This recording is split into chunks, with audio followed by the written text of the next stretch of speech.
venu le temps des rires et des chants. Dans l'île aux enfants, c'est tous les jours le printemps. C'est le pays joyeux, des enfants heureux, des monstres gentils, oui c'est un paradis. Si seulement vos parents avaient envie de vivre dans notre île, tout serait beaucoup plus gai. Et pour chacun, la vie serait plus facile. Voici venu le temps. Coucou Gérald, alors qu'est-ce que t'as encore fait comme connerie aujourd'hui ? Aujourd'hui, on va pas parler de Gérald, il a pris des vacances, mais il y a quelqu'un dont on connaît pourtant très bien le nom et dont on n'a pas encore parlé dans ce podcast. Du coup, Yérim, t'es avec moi. Tout à fait. Pour un épisode surprise. Là, on est quoi, quelques semaines. Normalement, le temps d'attente entre deux épisodes de Coucou Gérald, ça se compte en années. C'est ça. Et c'est là, un mandat. Ouais. Et là, on est sur des semaines en fait, donc c'est assez exceptionnel ce qui se passe. Je pense que le peuple te remercie et ira voter pour toi. Mais par contre, j'ai une question parce que moi, je suis pas au courant en fait, parce que j'avais pas du tout anticipé cet épisode. De quoi on va parler alors ? Bah, je me suis dit, vu qu'on se rapproche des vacances scolaires, on va parler des Epstein Files cette saison. Ah bah ça, c'est un choix de bon goût, fidèle à toi-même. Mais il faut peut-être un peu revenir sur la base alors, parce que mettons que je suis vraiment ton auditeur un peu bête comme ça. C'est quoi ? J'ai que ça, tu sais. C'est quoi les Epstein Files ? Alors, comme dirait le joueur du grenier, contexte. Le 30 janvier dernier, il y a eu le leak de l'année. Alors, c'était pas le nouvel album de Frank Ocean, ni un nouveau trailer de GTA 6, mais celui des Epstein Files. Alors, en gros, c'est des documents que le FBI avait en sa possession et a rendu publics et qui révèlent globalement des doses assez accablants sur pas mal de grands de ce monde. Et donc, au total, il y a quand même 3 millions de documents. Et alors, faut savoir, parce que c'est ça qui est très laborieux et bordélique, c'est qu'il y a de tout. C'est-à-dire qu'il y a des échanges par mail qui sont attestés, comme plein de témoignages random qui, pour certains, ont jamais été corroborés, etc., etc. C'est pour ça qu'il y a autant de documents. Et alors, ça s'appelle les Epstein Files. C'est qui Epstein ? Donc Epstein, Jeffrey de son petit nom, ce qui en fait quand même le second meilleur Jeffrey depuis Dahmer, mais il reste devant Jeff de Bruges et Jeff Bezos, qui était presque, mais il lui manque un dernier item pour rentrer dans le top 3. Mais je pense que Bezos, s'il se met une déterre, il peut y arriver avant sa mort. Mais pour revenir à Epstein, donc c'était un milliardaire américain condamné pour des crimes sexuels sur mineurs, qui a été inculpé pour la première fois en 2006. Il a plaidé coupable en 2008. Il a été à nouveau inculpé en 2019. Et il est décédé en prison, ce qui fait qu'il n'y aura jamais de procès pour aucune de ces incroyables aventures. Alors c'était déjà un peu spécial parce qu'a priori il était dans une sorte de prison high-tech, gratte-ciel de très très haute sécurité en plein Manhattan, mais très discrète aussi. C'est-à-dire qu'en fait il y a plein de taulards VIP qui sont passés. Il y avait Guzman, Madoff, la famille Gambino, Gotti. Bref, c'est vraiment leur Arkham à eux, quoi. Que des valeurs sûres. Et donc les détenus sont particulièrement surveillés, même quand ils sortent de leur cellule. En fait, c'est encadré de plusieurs gardiens et c'est uniquement pour aller dans une autre cellule plus grande s'ils veulent faire du sport. Et ils sont tous isolés, il y a aucun contact, pas d'équivalent de cours de promenade, etc. Et déjà à l'époque, il était question d'une sorte de petit livre noir de Jeffrey avec les noms de tous les gens qui étaient sur son île aux enfants via ses jets privés. Donc c'était la fameuse Pedo Island où on s'y rendait via ces Pedo Airlines. Donc oui, les ricains, niveau surnom, ils sont béton. Tu peux pas leur enlever ça. Donc Jeffrey était particulièrement surveillé, mais on l'a retrouvé pendu dans sa cellule. Oh. Cellule qui était dans l'unité spécialement isolement, donc les plus surveillés des surveillés, zéro contact avec personne, etc. Donc l'autopsie dit suicide par pendaison, mais les caméras de surveillance disent c'est chelou, il manque presque 3 minutes sur la bande vidéo. Précisément, la bande vidéo de la caméra qui était la seule à filmer la porte de sa cellule. Et ensuite, une enquête a montré que les rondes des gardes avaient été modifiées et falsifiées. Et quelques mois plus tard, ils ont aussi retrouvé un gun sans que personne sache comment il était rentré dans la zone. Et tout ça a mené à la fermeture de la prison. Mais elle est toujours fermée, la prison ? Alors oui, par définition, une prison est fermée. Mais là, ça veut dire qu'elle est inutilisable tellement c'était suspect. Ouais, dans la vraie vie, le délire Merde, Lex Luthor s'est encore échappé pour la 45e fois. Qui aurait pu prévoir ça? Tout le monde. C'est-à-dire, ça marche pas comme excuse, en fait, c'est juste la honte. Par contre, dans la vraie vie, personne de l'administration ou des matons n'a été poursuivi. Parce que les enquêteurs ont dû se dire, cette mort, il y a quand même un côté cool, un côté énigme, Sherlock Holmes, remixé avec Ethan Hunt, Mission Impossible. Laissons les gens profiter du mystère et du spectacle. Mais alors, même s'il n'y avait pas eu de procès vu qu'il est mort, c'est quoi le palmarès de ce monsieur? En fait, c'était tout un système bien rodé, depuis le recrutement de jeunes femmes, de jeunes filles et de petites filles partout dans le monde via des complices, des agences, etc. Jusqu'à qu'elles soient réduites en esclavage sexuel. Il y avait même des médecins, alors pas pour checker la santé du bétail, pour ça, un vétérinaire ça aurait suffi, mais pour aider le milliardaire en fait à mettre le cheptel sous contrôle. C'est-à-dire que ils vérifiaient, ils contrôlaient leur poids, leur alimentation, évidemment leur vie sexuelle. Enfin voilà, c'était un réseau médical bien rodé. Et donc il y avait de la quantité, mais si tu veux, c'était pas non plus de la batterie d'élevage, parce que Jeffrey et ses potes, ils kiffent la qualité, donc faut un accompagnement personnalisé, voilà, pour chaque bout de viande, histoire que ça reste moelleux, etc. Ils étaient amateurs de bonne chair, comme on dit. C'est affreux, la haute gastronomie quoi. Mais il y avait pas que ça dans les Epstein Files.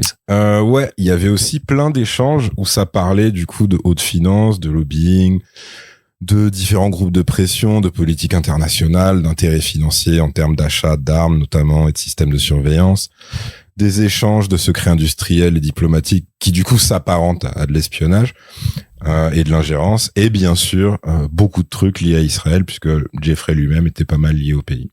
Donc faut se rappeler de la réplique du méchant dans Les Simpsons le film, quand il dit bien sûr que je suis taré, mais ça suffit pas. Faut être un taré avec du pouvoir, sinon personne t'obéit, et ça c'est super chiant. C'est ça le truc dur à accepter, c'est qu'en fait ce genre de dégénérés, en vrai il y en a partout dans la société, partout dans le monde. C'est juste que en général ils ont pas assez de connexions pour s'organiser tout un réseau d'impunité comme Epstein. Bref, Frisk Orleans en a rêvé, l'Amérique l'a fait. Donc il y a des centaines de blazes qui sont cités dans les documents. Pour ceux qui sont les plus proches de nous, t'as Marine Le Pen, Jack Lang, Bruno Le Maire. Je pense encore au renflement brun. En fait. Ouais. toi, tu aimes la grande littérature. Ah bah aussi, ouais, bien sûr. Après, t'as vu, c'est ça qui est cool avec la pédophilie, c'est qu'au moins, c'est un super début de phrase. Ça. Ouais, c'est qu'au moins, toi, tu vas être cuté, ça va être pris en boucle, on va finir sur Twitch gauchiste et des trucs de merde comme ça. Et c'est terrible. mais ouais, en fait, c'est ça qui est cool avec la pédophilie, c'est qu'au moins, ça transcende les clivages gauche-droite. C'est un peu une valeur absolue. C'est transpartisan. Ouais. C'est ça. C'est apolitique presque, tu vois. C'est-à-dire que t'en trouves absolument partout. Et alors, ça transcende aussi les frontières, puisque au niveau international, donc là, j'ai juste pris les plus connus. Donc, t'avais la famille royale anglaise, avec notamment le prince Andrew, Bill Clinton, Bill Gates, Elon Musk, la princesse de Norvège, les banques Rothschild, mais aussi d'autres groupes bancaires, des mecs qui représentent des intérêts militaires et des célébrités en tout genre. Alors, étrangement, pas de traces de Didi, ça c'est un petit peu décevant. J'attendais vraiment que son nom sorte. En tant que prédateur ou victime, je m'en fous, mais juste que son nom sort, j'aurais été content. Tu vois, pareil, toi, t'as dû être vachement déçu de pas voir Neil Gaiman. Oh, ça, je suis assez triste quand même, déjà, de cette histoire, donc... Et ouais, mais par contre, sans surprise, il y avait Trump. Mais alors, pourquoi le FBI a décidé de lâcher ça dans la nature, vu la sensibilité de ces dossiers? Ouais. La réponse facile, qui était ma première théorie, en fait, ce serait d'imaginer un mec du FBI qui se fait vraiment chier dans ses journées au bureau. C'est-à-dire que lui, il était venu pour l'aventure à la base, genre, il a vu X-Files quand il était petit, il a vu Tom Hanks dans Arrête-moi si tu peux, il a vu 24 heures chrono, il a vu tous les enquêteurs légendaires, tu vois, Silence des agneaux, Mindhunter. Il s'est dit c'est ça, c'est ma vocation. Puis là, il se retrouve à devoir couvrir des assassinats et des kidnappings politiques médiocres, pister des mecs de Black Lives Matter et des punks à chiens militants écolos ou LGBT. Ça fait pas rêver. En plus, c'est plus l'époque de tout ce qui est Black Panther, Martin Luther King ou Malcolm X ou même Kennedy. C'est-à-dire qu'il peut même pas se dire un jour je pourrais superviser un meurtre un peu ambitieux. C'est-à-dire, à la limite, même se déguiser en meuf, comme dans FBI, fausse blonde infiltrée, même ça, il n'y a pas eu droit. Donc un jour de désœuvrement et de déprime, il pète un câble et dit allez nique sa mère, je lâche les files. Mais t'y crois vraiment? à cette théorie de l'agent fou? Bah, en vrai, non, parce que le plus logique, c'est que c'est encore plus con que ça, puisque ce serait venu de Trump lui-même. Parce que faut savoir que c'était une de ses promesses de campagne. Le mec, il était en mode, ah ouais, et puis moi, je suis pas comme ces élites corrompues, je vais faire publier les Epstein Files. C'était, en fait, c'était une demande d'une partie de son électorat. C'est-à-dire qu'il faut bien capter que dans les MAGA, t'as des gens qui sont juste racistes, t'en as, c'est business avant tout, t'en as, c'est America First. Là, en gros, c'est la puissance des US qui doivent dominer le monde. T'as le patriotisme d'attardé. Ça, c'est les mecs qui c'est mes préférés. C'est ceux qui tirent sur des tornades au fusil de chasse. Et des fois, le souffle de la tornade renvoie les balles et du coup, ils se retrouvent à tirer par ricochet sur des membres de leur famille. Donc, c'est un peu cocasse. Mais t'as aussi des complotistes vénères qui sont en mode les élites pédos doivent tomber grâce à Trump. Donc là, déjà, tu sens que dans l'analyse, il y a un truc foireux. Et donc, il a laissé traîner, mais en fait, ces mecs-là n'ont pas lâché l'affaire. C'est-à-dire que t'avais de plus en plus de gens qui réclamaient ça. Et vu que ces premières mesures, c'était quand même échec sur échec, bah, je veux dire qu'en fait, voilà, pour ceux qui s'en rappelleraient que trop vaguement, autant mettre à l'amende l'Union européenne, c'était simple pour lui, vu que c'est des paillassons. Autant avec d'autres pays comme, au hasard, la Chine, c'était plus compliqué de leur mettre une pression sur les droits de douane, parce que quand il a essayé, mais quand il a essayé, bah, les Chinois ont juste dit, ah bah ok, du coup nous aussi on va faire pareil, et vous allez peut-être avoir des petites galères pour avoir certains produits, parce que si vous les construisez chez vous, ça vous coûtera 30 fois plus cher. On fait comme ça, et du coup, là, il a remballé sa tentative en 48 heures, et tout le monde s'était foutu de sa gueule. Donc ça commençait à gueuler de plus en plus pour ça, et d'autres raisons, parce que évidemment, il n'a pas du tout tenu ses engagements de redresser le pays. Donc, il commençait à avoir une nécessité de diversion. Donc ce con a dû donner son feu vert pour calmer les autres cons qui le spammaient à base de Willy, The Epstein Files et tout. Lui, il a dû se dire, de toute façon, c'est ok, ils ont voté pour moi, même après avoir vu les photos où je suis tout sourire avec Jeffrey. Donc ça devrait passer. Sauf que, c'est encore une fois, lui, c'est pas un perfectionniste. Donc il a pas fait vérifier les trucs avant.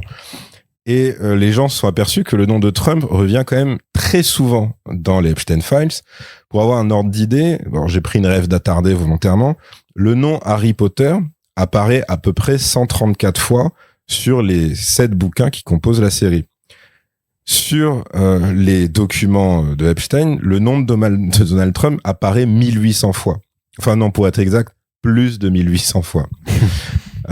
Et ah oui, il y a le département de justice qui a également fait savoir que dans les Epstein Files, il y avait des allégations très sérieuses comme quoi Trump en fait aurait abusé sexuellement de mineurs. Voilà. C'est super chaud en vrai, donc il s'est passé quoi par rapport à ça? Alors légalement rien, mais plot twist. Ouais, c'est ça. Mais c'est devenu le plus gros buffet à volonté pour complotistes qui a jamais existé. C'est-à-dire clairement, eux, tu sais qu'ils ont célébré comme à la Coupe du Monde. C'est-à-dire que tu les voyais sur les réseaux, ils pistaient chaque nouveau nom qui sortait, comme les mecs de la NASA, tu sais, qui regardaient Apollo 13. Et c'est vrai que c'était super divertissant. C'est-à-dire que d'un coup, dans la vraie vie, tu te retrouves face à un méga mix entre James Bond, Lost et un snuff movie. C'est-à-dire que c'est un mélange de différentes sagas. T'as un côté Fortnite. Parce que, évidemment, ça s'est pas arrêté là. Plus les mails sortaient et plus chaque info était cauchemardesque. Et même au sein d'un même mail, des fois, chaque phrase était pire que la précédente. Genre quoi? Alors, t'as un échange de mails que j'aime beaucoup. Ça parle de chasse. Et quand un mec demande à Jeffrey, ce sera quoi le gibier? Et le mec lui écrit en réponse, that's gonna be niggers. En gros, ce sera des nègres. Ce qui impliquerait donc que sur son île ou ailleurs, lui et ses amis chassaient du noir. Donc ça, c'est sûrement leur côté fan de Jumanji. Et c'est là que tu vois que c'est la merde. C'est le moment où tu peux même pas savoir si c'est une blague de mauvais goût entre mecs richissimes ou si c'est juste des psychopathes. C'est-à-dire, c'est comme la première fois que tu vois Le Silence des agneaux et qu'en fait t'es un peu trop petit et que t'as la scène d'Hannibal Lecter qui dit j'ai kidnappé tel mec et j'ai dégusté son foie avec un excellent vin. Pas mal la punchline et tout. Bon vanneur ce mec. Et après tu le vois vraiment bouffer un gars et là tu fais ah merde. C'était pas du tout une blague et tout. C'est vrai que même pour Epstein et ses potes, tout ce qui est cannibalisme, chasse, machin, ça paraît un peu excessif, mais vu que récemment il y a un mec en France, qui a allumé des enfants renois dans un petit bled de Haute-Loire, je crois, en avril dernier. Tu te dis pourquoi pas. Après, c'était un peu spécial. Le mec était pas multimilliardaire. Et surtout, lui, avant de tirer sur les gamins, il a dit qu'il détestait chacun des Africains de ce groupe. Et il en a désigné une en particulier qu'il a appelée la très noire. Du coup, le parquet a qualifié ça en agression et tentative de meurtre, mais il a ouvert une deuxième procédure séparée pour injure à caractère racial, sans lier les deux.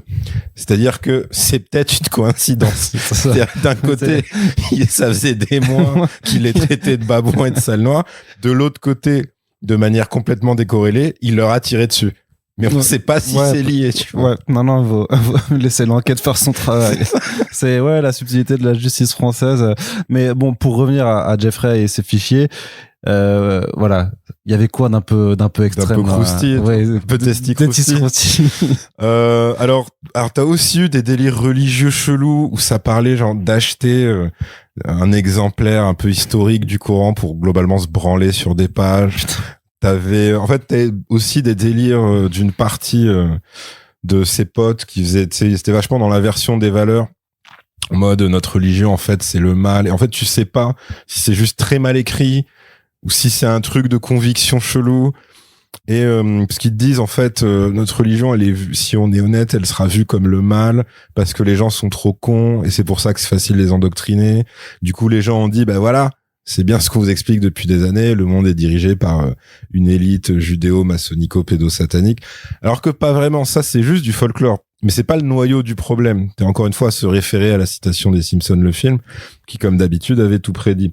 Maintenant c'est sûr que faut un peu se mettre à leur place. Quand t'en es à ce niveau d'impunité, des fois tu te dis comment je vais épicer un peu plus la soirée pour impressionner mes potes. Et là, t'as toujours un mec pour sortir un cosplay tout rouge et crier gloire à Satan. Mais bon, c'est seulement pour les plus perfectionnistes. Après, est-ce qu'ils avaient vraiment tous besoin de croire en Satan pour s'envoyer des petites filles? Ce serait mieux. Au moins, on les repérait plus vite. Mais ce serait aussi trop simple. Par exemple, Jérôme Barella, il a pas eu besoin de se prosterner devant Lucifer toute sa vie pour violer et buter une petite fille. Donc non, suffit juste d'être une ordure qui est... pas dans le cas de Jérôme, c'est pour ça qu'il s'est fait péter, mais une ordure qui a les moyens, dans le cas des autres. Et dans ce même type de soirée, au bout de 2-3 heures, voilà, chemin faisant, l'ambiance est plutôt cosy, et là, t'as un mec qui dit, est-ce qu'on testerait pas aussi le cannibalisme, tu vois, Jeffrey, remets-nous des glaçons. Oui, mais, parce que t'es marrant, quand t'es riche et puissant, tu t'emmerdes quand même très vite. Toi, tu crois que c'est facile, tu vois, d'être multimillionnaire ou milliardaire, tu crois que t'es heureux, que ta vie, elle est parfaite, mais non, il y a l'ennui. T'es obligé de trouver continuellement des nouveaux loisirs. Nous, on n'a pas tous ces problèmes. Quelque part, on est privilégiés par rapport à eux. Et ça, on le dit pas assez. C'est vrai qu'on mesure vraiment pas notre chance. Bah ouais, surtout que eux, ils ont des responsabilités de fou. Il y a des trucs qui impliquent du coup du chantage à l'information en mode tel mec est venu à telle soirée, on l'a filmé, donc maintenant je l'ai dans la poche, et à chaque fois, ça implique des gens ultra puissants. Mais on va pas se mentir, les meilleurs passages, pour revenir à ça, c'était ceux qui impliquent des célébrités dans des situations extrêmement gênantes. Donc, par exemple, t'as eu Stephen Hawking. Ça, c'est drôle parce que Stephen Hawking, je crois qu'il est atteint d'une maladie dégénérative. Ouais. Donc, il est complètement paraplégique. Donc, pour ramener un paraplégique déjà sur Pedo Island et lui faire prendre l'avion et tout, mais je veux dire, le faire prendre l'avion en mode grand luxe, soit pas dans la soute et tout, et arriver à ce que lui aussi finisse par abuser de certaines meufs, faut vraiment être motivé. Mais encore une fois, Jeffrey, il était à la fois riche et déter. Donc, impossible n'est pas Epstein. Alors, je sais ce que tu dis, être violé par un paraplégique, c'est un peu la loose, mais dire voilà, tout le monde n'a pas la chance de tomber sur Conor McGregor. C'est aussi ça la loterie de la vie. Après, on a eu qui? On a eu Bill Gates. Alors lui, il s'est retrouvé dans un mail où Epstein se foutait de sa gueule parce que Bill Gates lui demandait des conseils pour esquiver je sais plus quel symptôme de je sais plus quel MST après une énième soirée zizi pampan. Et après, t'as la femme, enfin l'ex-femme du coup de Bill Gates qui a été interrogée par la presse et qui a confirmé qu'il lui avait bel et bien refilé cet MST. Donc ça pourrait être le scénar d'une comédie de Seth Rogen concrètement, mais eux c'est leur vraie vie. Et ça, tu sais quoi? Moi je me suis dit que c'était un peu la revanche de tous les mecs qui se tapaient les bugs de Windows 95. Ensuite il y a eu Bill Clinton. Alors lui c'était un peu spécial. Donc son nom était cité, il y avait les photos déjà. Il adore être filmé lui en fait. Et ouais lui c'est peut-être un king. Ouais, hein.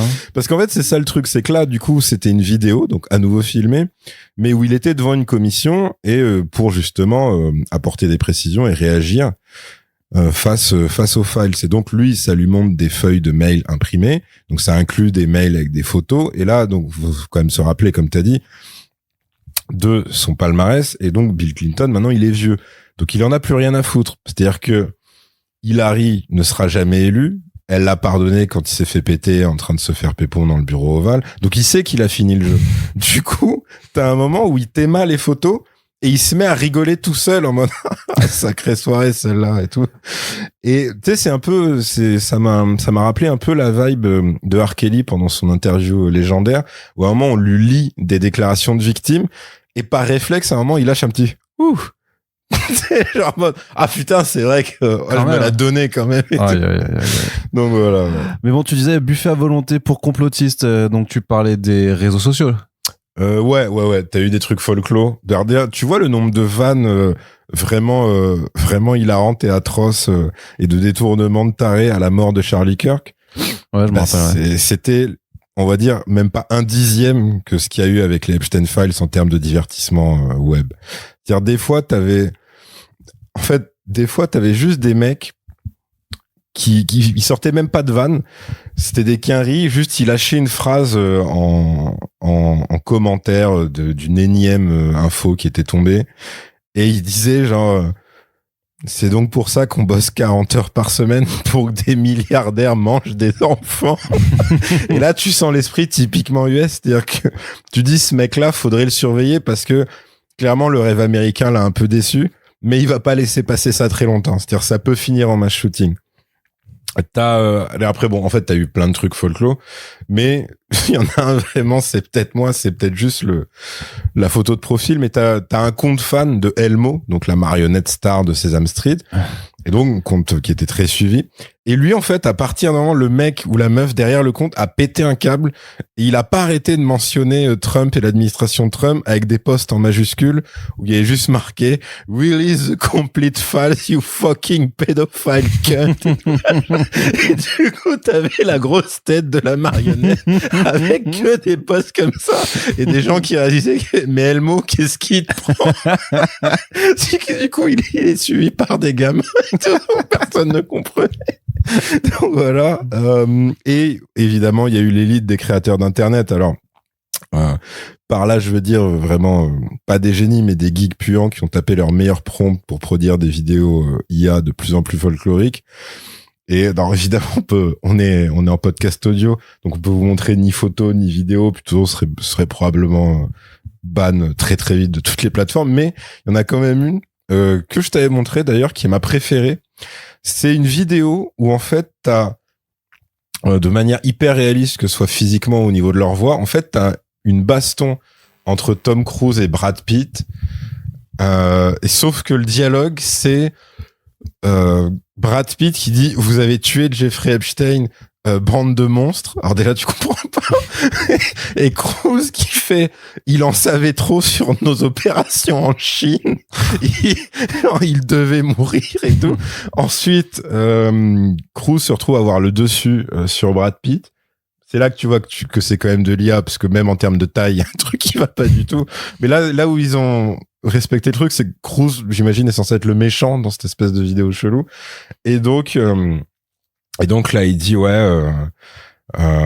il en savait trop, il devait être éliminé. Et toi aussi. Et du coup là, il sort un flingue de son cul et il exécute Brad Pitt. Et la vidéo est hyper réaliste. Ça pourrait être un blockbuster naze comme il en sort tous les jours.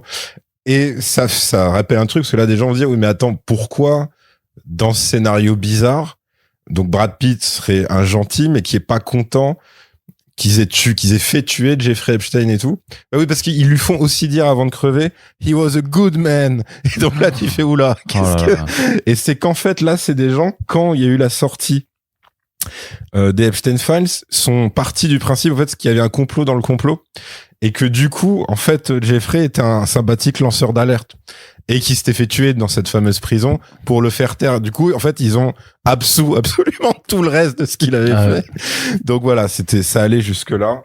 Et après côté français c'était plus ça, mais on a eu des jolis trucs quand même. Mais au-delà des vannes, on a surtout eu quelques médias qui ont fait le taf. Alors sans surprise, c'était plutôt le Canard enchaîné et Mediapart. Ils ont sorti quoi?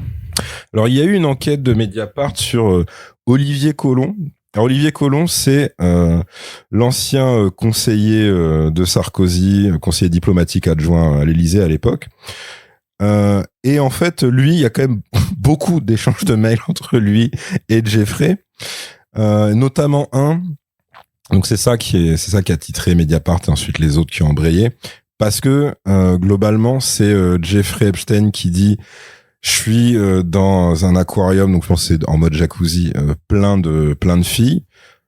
Olivier qui répond j'adorerais voir ça. Alors ça c'est en plus quand tu connais, tu dis ça veut dire qu'il osait pas, mais il aurait voulu des photos ce con. Mmh. Et donc Jeffrey répond ces filles-là c'est comme des crevettes, tu jettes la tête et tu gardes le corps parce qu'en fait elles sont pas toutes blanches quoi, tu vois.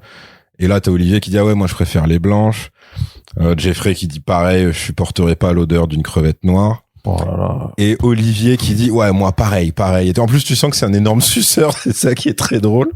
Et alors le léger souci c'est que au-delà du côté sexiste, raciste, tout ce que tu veux et globalement criminel, hyper turpoint de tous les côtés, c'est que là carrément il pouvait même pas jouer la carte de mais c'était juste un pote parce que en fait cet échange date de 2013.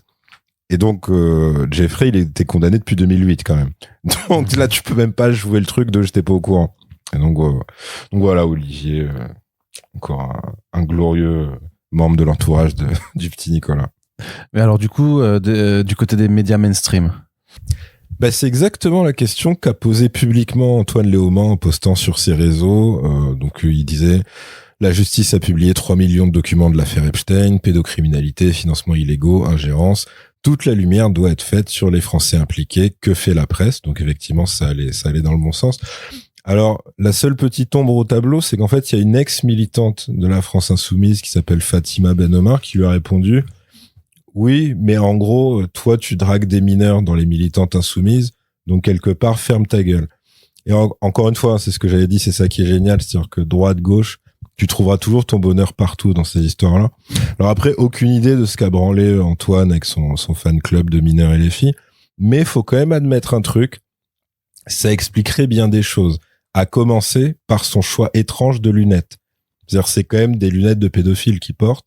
Je veux dire, tu vois ça, tu sais que le gars a déjà envisagé de louer un camion de vendeur de glace et c'était pas spécialement pour lutter contre la canicule. Il a quand même commandé le même modèle de lunettes que Charlie de Où est Charlie. À un moment, si sa passion, c'est le cosplay et les mineurs qui se barrent en convention Japan Expo, je sais pas quoi, et voilà. Mais même en l'enlevant lui de l'équation, il y avait quand même une demande du public qui aurait dû se répercuter sur la presse française et il n'y a pas vraiment eu grand-chose. Alors les analyses les plus sérieuses, ça donnait des crétins autour d'un plateau qui t'expliquent que tout est de la faute de la Russie et que c'était une strate pour diviser l'Europe et les USA. Alors, ce qui est possible, hein, c'est-à-dire que ça a tellement foutu de gens importants dans la merde partout dans le monde que oui, ça touche l'Europe et les USA. Mais si pour toi c'est sûr que ça implique que les Russes ont piloté tout le truc juste sur la base de l'effet que ça produit, c'est étrange que ces mêmes personnes fassent systématiquement abstraction des mentions noir sur blanc des intérêts israéliens et de la proximité assumée de Jeffrey avec plein d'acteurs importants qui ont zéro intérêt commun avec la Russie. C'est-à-dire qu'en fait, c'est des mecs qui t'expliquent qu'il y a le bon complotiste et le mauvais complotiste. Le mauvais complotiste, c'est celui qui dit « c'est la faute des Juifs » et le bon complotiste, c'est celui qui dit « c'est la faute des Russes ». Alors qu'en fait, quand t'es juste normal et que tu vois ça, le premier truc que tu penses, c'est « excusez-moi, est-ce que vous seriez pas juste deux énormes cons, finalement ?» Parce que vous pouvez peut-être bosser là-dessus, il y a un truc à creuser. Vous avez un point commun. Et à part ça, parce que là, en gros, c'est le déni et le mensonge versus le gros fantasme, mais il y avait d'autres réactions quand même. Alors ouais, il y a des gens qui ont essayé de prendre un peu de hauteur, mais qui avait des ailes pas efficaces, plus un boulet au pied. C'est-à-dire qu'il y a eu plein d'embrouilles et de débats sur que faire face à une affaire d'une telle ampleur.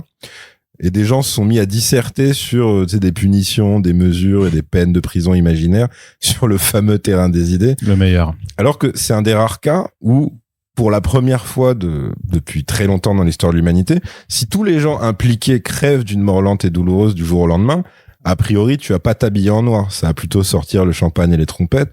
Et c'est ça qui est cool. C'est-à-dire que même les innocents qui apparaissent dans les dossiers, bah, ça reste des gens riches et puissants. Donc, quelque part, même si tu te plantes, tu te trompes toujours pas de cible. Tu sais, c'est comme quand DSK était en prison et que t'avais encore des gens qui disaient, ouais, mais imagine, il est vraiment innocent. Eh ben, ok, j'imagine. Donc, s'il est vraiment innocent, ça reste le président du FMI. Ben, donc, ça mérite tout autant la tôle, tout va bien. Hein. Après, on peut dire oui, mais il y a aussi des célébrités qui sont juste dans le domaine artistique et qui apparaissent dans les files. Mais là, c'est pareil, c'est pas grave, ils peuvent crever aussi. C'est-à-dire que Jay-Z, ça fait combien de temps qu'il a pas fait de bon album? Woody Allen, ça fait combien de temps qu'il a pas fait de bons films? Donc voilà, au trou les chevelus. Mais justement, il n'y a pas eu de réaction publique de gens pour se défendre? Alors si, mais c'était pas les trucs les plus inspirés que j'ai vus.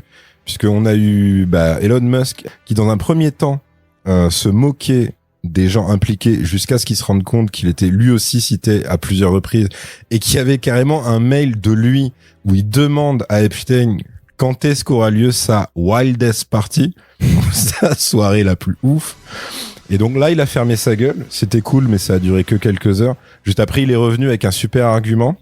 Il a commencé à se vanter en disant, mais si j'avais participé, j'aurais pas eu à m'emmerder avec autant de stratagèmes parce que je suis plus intelligent que ça.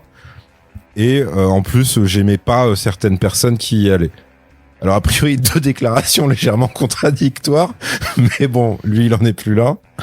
Et forcément, il a fini par avoir Trump, qui continue jusqu'à aujourd'hui en fait, de se faire pourrir. Alors ça, en fait, ça a quand même diminué avec le temps, mais à cette époque-là, il continuait de se faire pourrir depuis qu'il y a eu le truc sur les viols de mineurs. Et lui, il a dit, écoutez, faut arrêter avec ça et tourner la page. Le sujet est clos. Faudrait plutôt parler de thématiques qui intéressent vraiment les Américains, comme le système de santé. Alors, tu dis, waouh, putain, ghostwrité par Bernie Sanders et tout. C'est-à-dire, c'est la première fois de sa vie qu'il parle du système de santé comme d'un enjeu principal. De base, il sait pas ce que c'est, il sait pas ce que ça veut dire, il sait pas non plus ce que enjeu veut dire. C'est-à-dire, c'est dire à quel point il était en panique. Bon, ça a pas trop marché. Donc, il a fait ce que tout président US responsable ferait à sa place, envahir l'Iran. Bon, ça a déjà fait ses preuves. Hein. En gros, t'es président US, t'es dans la merde, tu cries « Regardez des Arabes !» C'est bon, c'est dans la poche. Bon, entre-temps, il a aussi menacé d'annexer le Groenland avec comme excuse « C'est pas parce qu'ils ont débarqué sur ces terres il y a 500 ans que ça leur appartient ». Justement, pas mal de gens qui connaissent même vaguement l'histoire des USA ont noté un léger CSC dans la déclaration et du coup, il a pas donné suite. Par contre, sur le Proche et Moyen-Orient, il s'est déchaîné. Alors, ce qui est marrant, c'est que t'as des comptes officiels peut-être pas de ministère, mais d'ambassades iraniennes et libanaises, je crois, qui ont quand même posté des messages où il y avait juste marqué « Et tout ça pour couvrir votre affaire de pédophilie, régler vos problèmes, nous on n'a rien à voir là-dedans. » C'est quand même un niveau de diplomatie internationale qui m'a régalé, je dois l'avouer.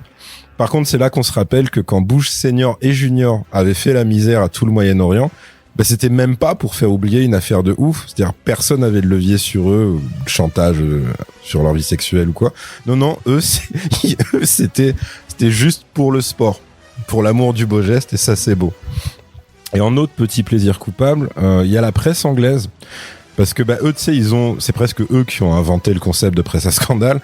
Donc il y a le Sun qui a direct fait sa une de manière un peu frontale, puisqu'il y avait marqué Shame on you en majuscule, et la photo c'était le prince Andrew, alors habillé, mais à 4 pattes au-dessus d'une très très très jeune fille qui elle était dans les vapes.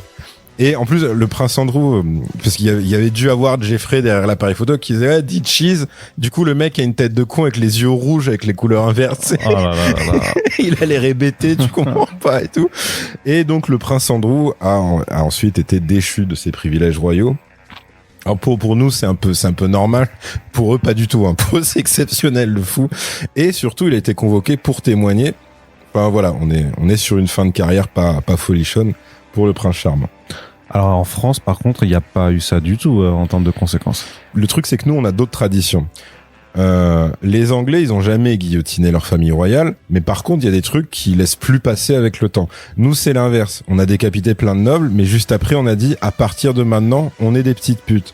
C'est-à-dire que, c'est genre, oh, la bourgeoisie, ils ont l'air super sympas, je ne vois pas ce qui pourrait mal tourner, tu vois. C'est pas des putes très malines, en plus, tu vois. Donc oui, nous, on a très régulièrement, en fait, plein d'affaires où il y a jamais aucune conséquence. Et en fait, c'est ça qui est horrible, c'est qu'il y en a tellement que t'es obligé de faire des recherches Google pour t'en rappeler. Dire par exemple Benalla, je m'en rappelais même pas tellement il y a eu 10 000 affaires depuis. Lui je crois qu'il vit toujours sa meilleure vie. Chiappa, il y a eu le fonds Marianne, elle vit aussi sa meilleure vie. Aurore Berger, il y a eu le problème des crèches privées qu'elle mettait en avant et qu'elle facilitait en magouillant sous la table parce que elle avait une de ses meilleures potes qui était à la tête d'un groupe de crèches privées. Elle est encore ministre au moment où on parle. Darmanin, bon là, ça devient running gag. Il a juste jamais rien eu. Il a jamais bougé. Il en a jamais été question. C'est pour ça qu'on a créé ce podcast à la base. C'est vrai. Quelque part, on lui doit tout. C'est son nom qui porte. Et surtout, il y a eu quand même le petit homme du sud-ouest de la France, qui s'appelle François Bayrou, qui n'est certes plus Premier ministre, mais pas pour ça. C'est-à-dire que lui, il a jamais, ne serait-ce qu'envisagé de démissionner pour l'affaire Betterham, qui était notre Pédo Island à nous, mais de province. Donc, tu vois, il y avait un petit côté terroir, bucolique à l'ancienne. Globalement, c'était une école privée catho-extrémiste avec beaucoup d'abus physiques et sexuels sur les gamins. Parce que ça pouvait aller jusqu'à des scènes qui sont décrites comme des scènes de torture. C'est comme quoi nos régions ont du talent. Mais pour reprendre une rêve de merde, en fait, c'était notre Poudlard. C'est-à-dire que d'un coup, tu peux imaginer des adultes en robe noire qui coursent des enfants en leur parlant de leur baguette magique. Si t'es fan d'Harry Potter, c'est sûrement très bien, mais enfin, c'est pas tout le monde non plus, quoi. Après, quand même, c'est des cas qui arrivent pas tous les jours. Alors, pas tous les jours, non, mais tous les mois, oui. Parce que après, nous, on a quand même eu Bruel. Donc apparemment, tu découvres que tout le showbiz était au courant depuis 3 siècles. Il y a une quarantaine de meufs, plus maintenant au moment où vous entendrez ça, qui l'accusent. Mais t'as encore des gens qui arrivent en plateau télé et radio pour le défendre. C'est-à-dire, par exemple, t'as eu le chanteur Dave qui a dit ouais, mais c'est en même temps, moi j'y crois pas, je l'imagine pas être violent. Puis c'était un mec tellement beau que forcément il y a une incompréhension parce que aucune femme ne pouvait lui dire non. Pareil pour je sais plus quelle vieille folle, plus une meuf du côté des producteurs, je crois, qui disait mais les filles étaient hystériques pour lui, celles qui portent plainte, elles sont juste jalouses d'avoir été qu'un coup d'un soir. Et alors, sans parler de CNews, qui a quand même fait des pieds et des mains jusqu'à ce qu'il soit vraiment jugé et mis sous contrôle judiciaire pour amoindrir l'affaire à base de non, c'est de la vindicte populaire, c'est le tribunal des réseaux, non à l'humiliation publique d'un homme, c'est pas gentil. Alors, sans qu'on sache bien pourquoi, vu que quand même Bolloré dans son Pokédex, il y a aussi beaucoup de l'antisémitisme de base. Mais voilà, faut croire qu'il aime plus les violeurs qu'il ne déteste les feuges.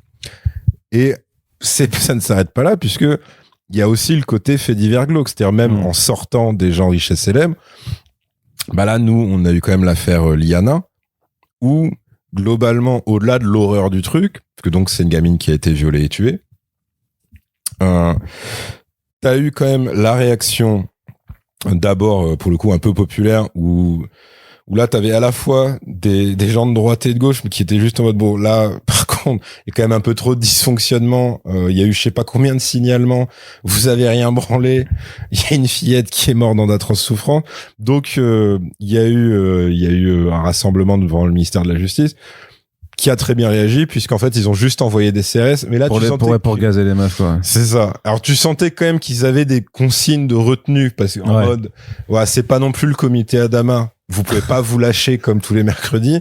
Donc, faites gaffe et tout. Mais ils ont fini quand même par réussir à foutre en GAV une meuf, mais pas n'importe laquelle, puisque c'est Andrea Bescon, qui est donc une artiste et réalisatrice de film, notamment d'un film qui s'appelle Les Chatouilles. Ouais.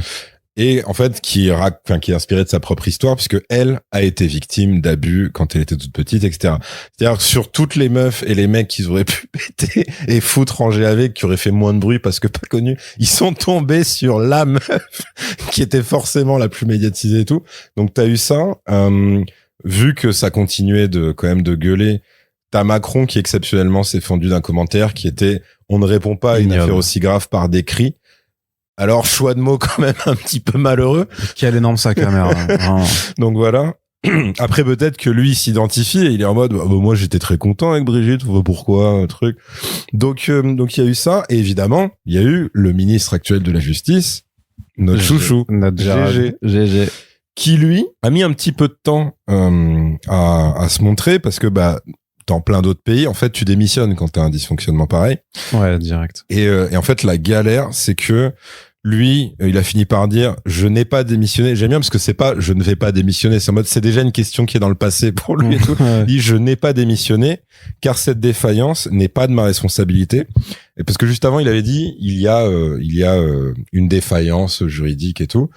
Alors tout le monde a globalement commenté la défaillance, c'est toi.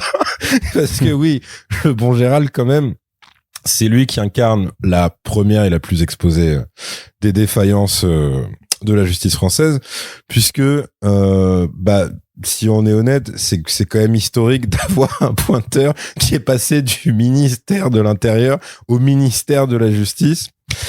Donc voilà, t'as eu ça en sachant que c'est tellement évident qu'il aurait dû démissionner. Il y a même un patron de gendarmerie qui est venu s'excuser en plateau télé. Et c'est des mecs qui communiquent très rarement, hein, les gendarmes, parce que eux, ils dépendent, enfin, ils ont une formation militaire et tout. Ils sont presque à ça d'être tenus au silence comme les militaires. Donc, si tu montes vraiment à ce step-là, c'est qu'ils savent qu'ils ont complètement merdé, quoi, et tout. Mais même sans ça, parce que là, on pourrait se dire, c'est un peu un truc de dignité dont Gérald est dépourvu, de se dire, quand même, là, c'est chaud, je dois démissionner. Il n'y a pas que ça. C'est pas juste symboliquement ou quoi, parce que c'est lui le ministre en exercice au moment de l'affaire. Non, c'est qu'en fait, après, il y a eu des petits articles qui sont sortis, puisque lui, donc, évidemment, il a commencé à dire oui, il faudrait faire ci, il faudrait faire ça, ferait plus de moyens pour les encadrer, pour le suivi, etc. Alors, il y en a d'autres qui ont dit ça. Il y a aussi Jordan Bardella et Gabriel Attal. Mais étrangement, ils font partie des gens, et on y reviendra plus tard, qui se sont farouchement opposés à une commission parlementaire d'enquête sur l'affaire Epstein. Donc, voilà, là, c'est plus tu jongles avec le buzz, en fait. Et là, hop, t'es là, oh là, je l'ai rattrapé dans le dos et tout. Et genre, mais alors, le petit problème concernant Darmanin lui-même, c'est que quand des petites enquêtes journalistiques sont sorties et ont interrogé en interne des enquêteurs, en fait, les enquêteurs ont globalement déploré que depuis des années, les priorités du ministère de l'Intérieur, c'est des années qui correspondent aux années de Gérald en exercice. Les priorités, c'était la délinquance de rue, l'immigration irrégulière, l'islamisme, les stupes et les troubles à l'ordre public lors des grands événements. Mais absolument rien pour tout ce qui est violence sexuelle, que ce soit sur enfants ou autre.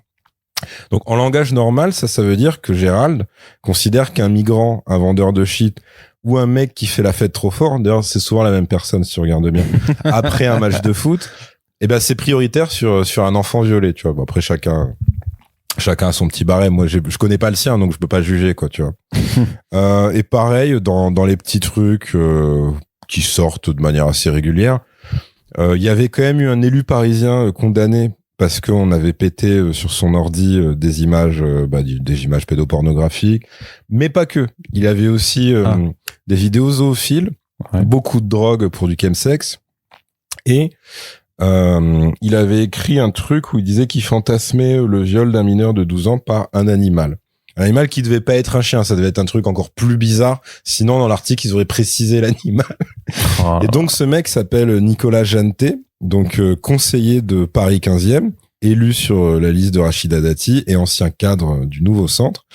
Et donc, lui, il a finalement été condamné en mars 2026 à 18 mois de prison avec sursis probatoire, assorti d'une obligation de soins et l'inscription au fichier des délinquants sexuels. En sachant que lui, quand même, il avait une excuse pour le SMS sur le viol du gosse par un animal. Il a dit que c'était juste un délire verbal.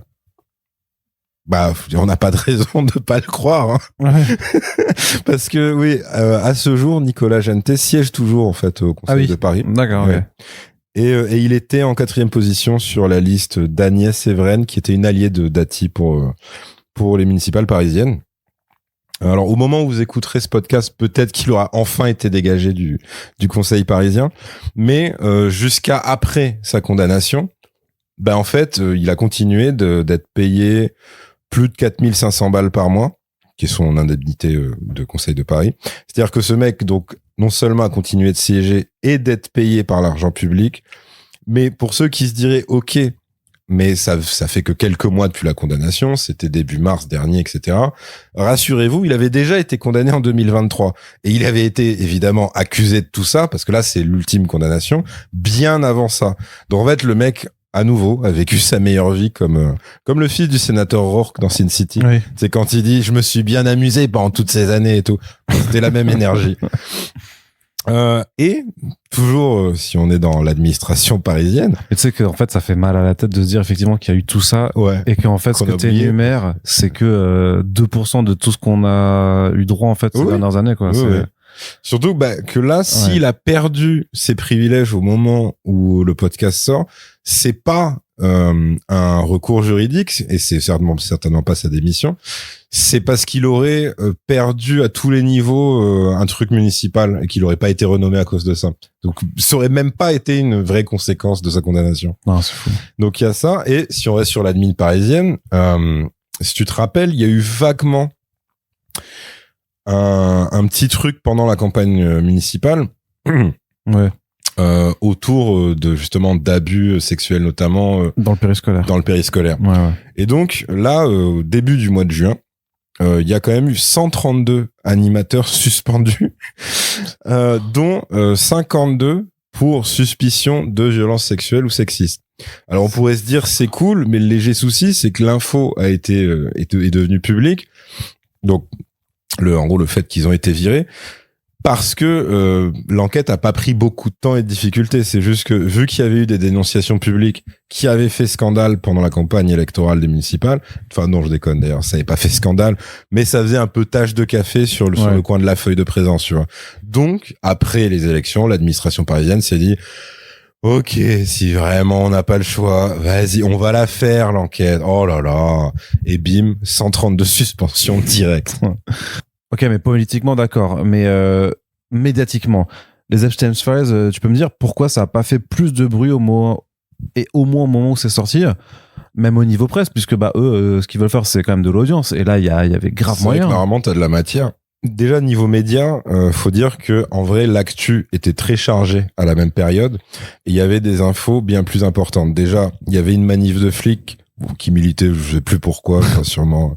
Ils voulaient qu'on leur redonne le droit à la peine de mort par écartèlement ou un truc du genre. Ouais. Il y avait beaucoup de neige aussi en début d'année, en janvier, souviens-toi. Donc c'est chiant pour les routes et les transports. Faut faire plein de flash infos, c'est ça la priorité. Oui, bah oui. Et niveau politique, bah il y avait aussi des infos prioritaires. Par exemple, Marion Maréchal, c'est la période qu'elle a choisie pour dire qu'elle ne croit pas que son père était antisémite. Ça, c'était essentiel de l'interviewer pendant 4 heures, par exemple. Tu vois. Oui. Bah, Surtout qu'il n'y avait pas eu de condamnation en face, quoi. Donc, ouais, non, bien sûr. c'est pour ça. Mais en plus, puis c'est le respect des morts, en fait. Excuse-moi. Force aux asticots. Mais c'est aussi ça le droit à l'information. Et bien sûr, faut se rappeler que c'était aussi le lancement Yes. de la com de Sarah Knafo. My Queen. Donc, il y avait plein de reportages et d'émissions sur sa love story avec Éric Zemmour. Yes. D'ailleurs, joli tableau de chasse, la Sarah, puisque elle avait 20 ans quand elle s'est mise en couple avec Louis Sarkozy, qui lui en avait 15. Elle a connu Zemmour à 13 ans, mais lui en avait 49. Et ils sont mis ensemble quand elle en avait 28 et lui 63. Et entre-temps, il y a eu Alain Soral qui avait 34 ans de plus qu'elle. Donc déjà, c'est le body count le plus curse que j'ai jamais vu de toute ma vie. C'est-à-dire, c'est pas un body count, en fait, c'est les dossiers Warren de Conjuring. Mais surtout, ça fait très CSC quand, suite à l'affaire Liana, elle a demandé la création d'un fichier national de délinquants sexuels juste sur la base de soupçons et de dénonciations, même sans condamnation. Bah, puisque elle et la moitié de ses chouchous en feraient partie, en fait. Et puis, il y avait l'énième opération de com autour du couple Macron, parce que c'est-à-dire que là, même Brigitte était empêtrée dans une histoire de détournement avec les pièges jaunes, ce qui est du coup un peu une tradition de femme de président, ça d'ailleurs. Les pièces jaunes? Non, le détournement. Ah. Donc en fait, ils ont ressorti l'artillerie lourde, des articles et des interviews sur l'idylle du couple Macron, avec notamment un papier super touchant du magazine Marie-France, intitulé « Emmanuel et Brigitte Macron, le secret bien gardé de leur couple qui dure depuis 34 ans ». Alors le secret en question, c'est un rituel, malheureusement pas satanique. Eh oui, on peut pas gagner à tous les coups, les gars. Vous avez déjà eu un open bar, on demandait pas trop. Parce que le rituel, c'est Emmanuel Macron échange avec son épouse plusieurs fois par jour, le matin avant de se séparer pour leurs activités respectives. Puis ils s'appellent durant la journée et enfin le soir est l'occasion d'un débriefing. Voilà, donc en gros, l'info, c'était un couple se parle régulièrement. Et ça, pour la presse française, c'est l'équivalent d'un scoop. Faut que j'aille faire un article, je suis désolé, je te laisse. Alors que tout était dans le titre, dire l'attrait de l'article, il était déjà là. C'est-à-dire, si leur couple dure depuis 34 ans et que Macron a 48 ans, ça veut dire qu'il s'est fait détourner à l'âge de 14 ans. Au début, en plus, ça, c'était un truc qu'ils assumaient pas. Mais là, apparemment, c'est bon, c'est open.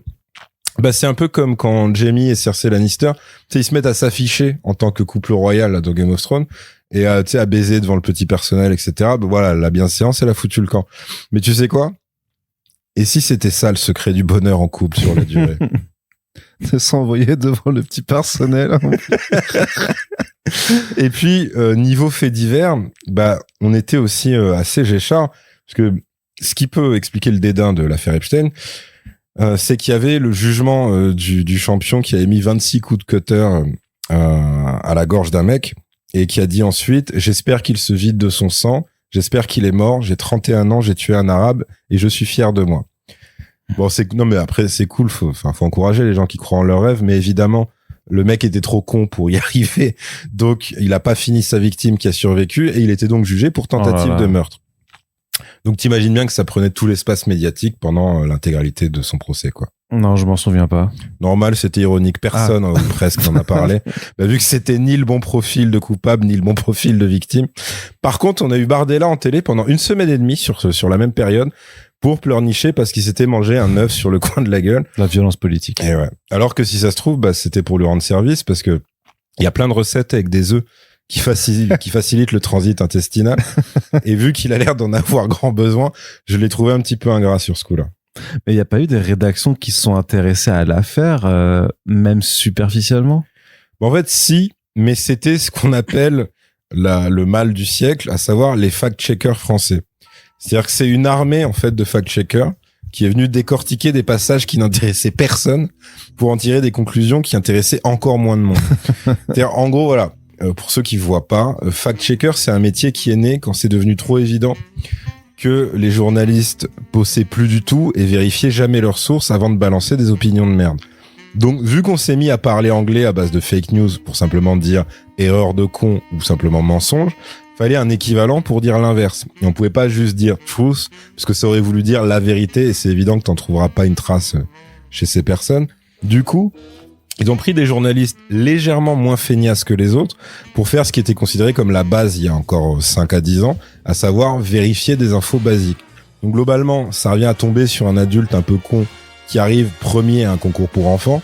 Bon, ce qui est aussi un truc que fait Homer Simpson, d'ailleurs, décidément. Et ainsi sont nés les fact-checkers. Alors forcément, ils peuvent pas tout fact-checker, sinon à un moment, ils bosseraient pas pour des gros médias, et surtout, ils deviendraient vraiment pertinents tout le temps, voire dangereux. En général, ils en sont réduits à faire du ping-pong avec des complotistes attardés ou revenir sur des détails inutiles. C'est-à-dire, si là, tout de suite, il y avait le feu chez toi, et que tu dis, putain, c'est la merde, ah, je suis con, j'avais pas éteint le gaz, si moi, je suis un fact-checker, je vais te dire, c'est pas d'avoir laissé allumer le gaz qui a déclenché l'incendie, c'est le fait d'avoir allumé une clope juste à côté. Car le gaz tout seul ne peut pas s'enflammer sans déclencheur.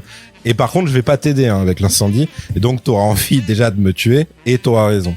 C'est vrai que c'est insupportable. Et en plus, des fois, ils pensent bien faire, mais ils se ratent dans les grandes largeurs. Par exemple, 20 minutes, ils ont fait du fact-checking qui a permis de dire que le nom d'Audrey Azoulay, qui est une ancienne ministre de la Culture, apparaît certes dans un Epstein File, mais dans un article de presse qui s'est retrouvé dans une newsletter auquel le mail de Jeffrey était abonné. Donc en fait, la meuf a zéro rapport avec lui, mais ils ont péché par excès de zèle puisque le titre c'était Affaire Epstein, : pourquoi le nom d'Audrey Azoulay, la potentielle successeur de Jack Lang à l'Institut du monde arabe, apparaît dans les Epstein Files. Du coup, les gens, ils ont fait quoi? Ils ont lu le titre sans cliquer. Bah oui. Et ils sont allés harceler la meuf qui a rien compris. Voilà. Mais encore une fois, c'est une ex-ministre de la Culture, donc elle mérite. En revanche, il y a un aspect de l'affaire où en France, on a été balèze en termes de couverture médiatique. Et c'est quoi? C'est la prononciation du nom du milliardaire pédophile. C'est-à-dire que là, je m'étais juste fait un screen où t'avais, mais vraiment, genre en l'espace de 2 semaines, tu tapais juste Affaire Epstein et les 10 premiers résultats, c'était 10 gros médias français. Donc j'ai juste pris mes 5 préférés. Non, en vrai, j'ai pris les 5 premiers. 20 minutes. Au fait, est-ce qu'on dit l'affaire Epstein ou Epstein? Ouest France. Epstein ou Epstein? Quelle est la prononciation correcte en français? Radio France. L'affaire Epstein? Prononciation. Bon, ils ont fait dans la sobriété. Le Figaro. Epstein ou Epstein? Comment bien prononcer le nom de Jeffrey Epstein? Marie-France. Affaire Epstein. Epstein ou Epstein? Comment prononcer? Bon, bref, t'as compris. Mais du coup, on prononce comment? Bah, c'est ça. Là, Toi, je t'entends, tu dis Epstein, et tu dis un truc genre Epstein. Et ouais, c'est ça. Entre les deux. En fait, je me suis rendu compte que j'étais quasi illettré, puisque je fais partie des marginaux qui prononcent ni Epstein, ni Epstein, mais Epstein. Plus, c'est vraiment par paresse, hein. C'est-à-dire, c'est une phonétique, donc, qui apparemment, n'est pas reconnue par l'Académie des linguistes improvisés. Du coup, je sais même pas si je suis antisémite ou pas. J'ai dû faire un test. Et apparemment, c'est revenu, ma prononciation ne serait qu'à 47% antisémite. Ah, j'y étais presque. Par contre, il y en a un qui s'est lâché peut-être un petit peu trop au niveau timing, c'est Mélenchon. Parce qu'en gros, lui, il a fait la blague en meeting, mais alors il l'a fait cash. C'est-à-dire qu'il a dit l'affaire Epstein. Oh pardon, je voulais dire Epstein. Ça fait plus russe. Et donc là, tu fais... Alors, oui, parce que pour lui, le truc d'Epstein, c'était pour souligner que si tu prononces justement « in » à la fin, tu sais, ça fait comme... je sais pas, Boris Yeltsin, par exemple, Staline, Lénine... Gargarine. Ouais, Gagarine, du coup. Ouais, mais moi, je suis... Margarine, si tu veux. Moi, j'ai pas de culture historique, désolé. Et alors, que c'est pour ça que t'as encore l'écran de fumée, l'antisémitisme, si tu prononces Epstein, etc. Et que c'est pour ça qu'il y a une pression sur cette prononciation et tout. Donc oui, vraiment, lui, on a fait peut-être un peu trop des caisses. Sauf qu'évidemment, ça lui est retombé direct dessus. C'est-à-dire que les mecs ont dit, ah ben voilà, il se remet à sucer la Russie et en plus, il est antisémite. Et alors, en fait, pour sa défense, c'est un mec qui fait tout le temps des blagues de boomer de merde sur les noms des gens. C'est-à-dire que soit Trump dans le même meeting ou d'autres dans des meetings précédents, parce que oui, il y a des insoumis qui ont souligné ça. Alors, j'ai pas tout retenu parce que ça m'intéresse pas, mais dans le même discours, en fait, il avait fait 4-5 jeux de mots pourris du même style. Alors déjà, bonne surprise. Moi, je savais pas qu'il faisait du stand-up. Mais encore une fois, c'est vraiment des blagues de boomer ultime. C'est-à-dire, donc, c'est des blagues de vieux beauf, en fait. Et le vieux beauf français, de base, il est très cochonou compatible. Donc, quand il a voulu faire la même vanne sur le blaze de Glucksmann qui est quand même, c'est quand même très facile de faire des blagues sur ce mec. Juste, il apparaît, tu rigoles, quoi, tu vois. Mais lui, du coup, il a fait Glucksmann.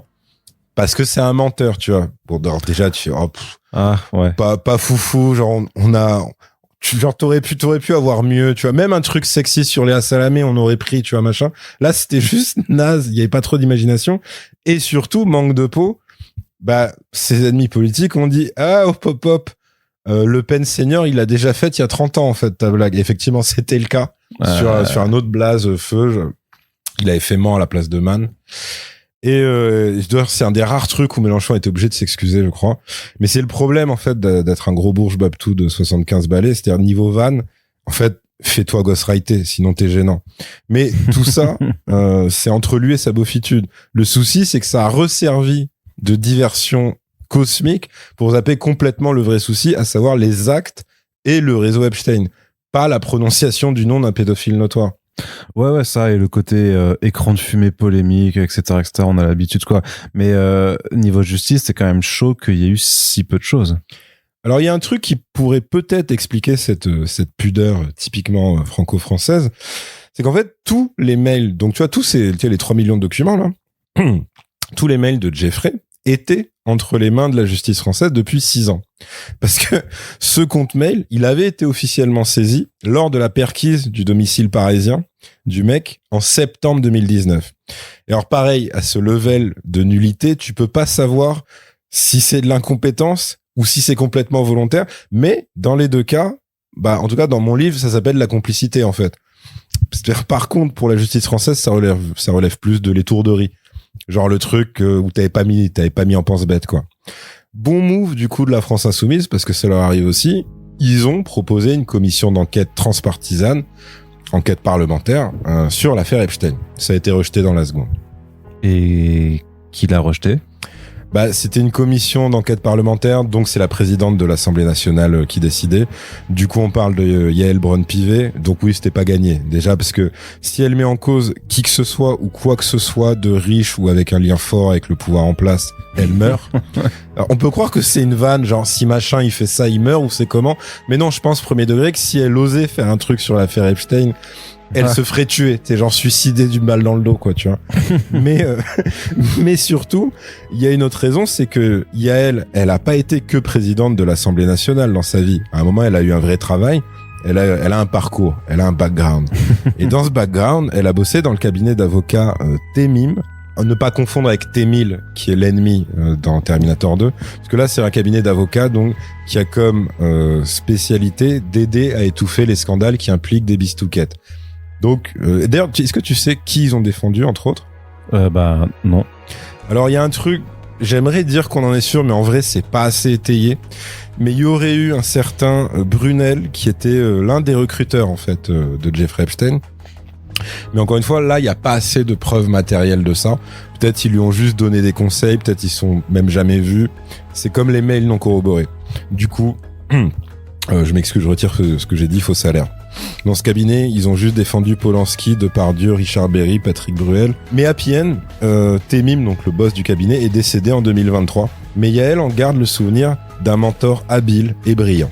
Ceci explique cela. Donc il y a vraiment rien eu comme impact efficace suite aux Epstein Files. Attention à la prononciation par contre. Mais non. Cependant, on a eu une réjouissance indirecte. Il y a eu Morandini finalement dégagé de CNews. Oui, ça devenait compliqué en fait pour Pascal Praud de conclure un débat sur les Epstein Files en disant merci de nous avoir suivis. Et tout de suite, on retrouve Jean-Marc Morandini. Jean-Marc, l'antenne est à vous.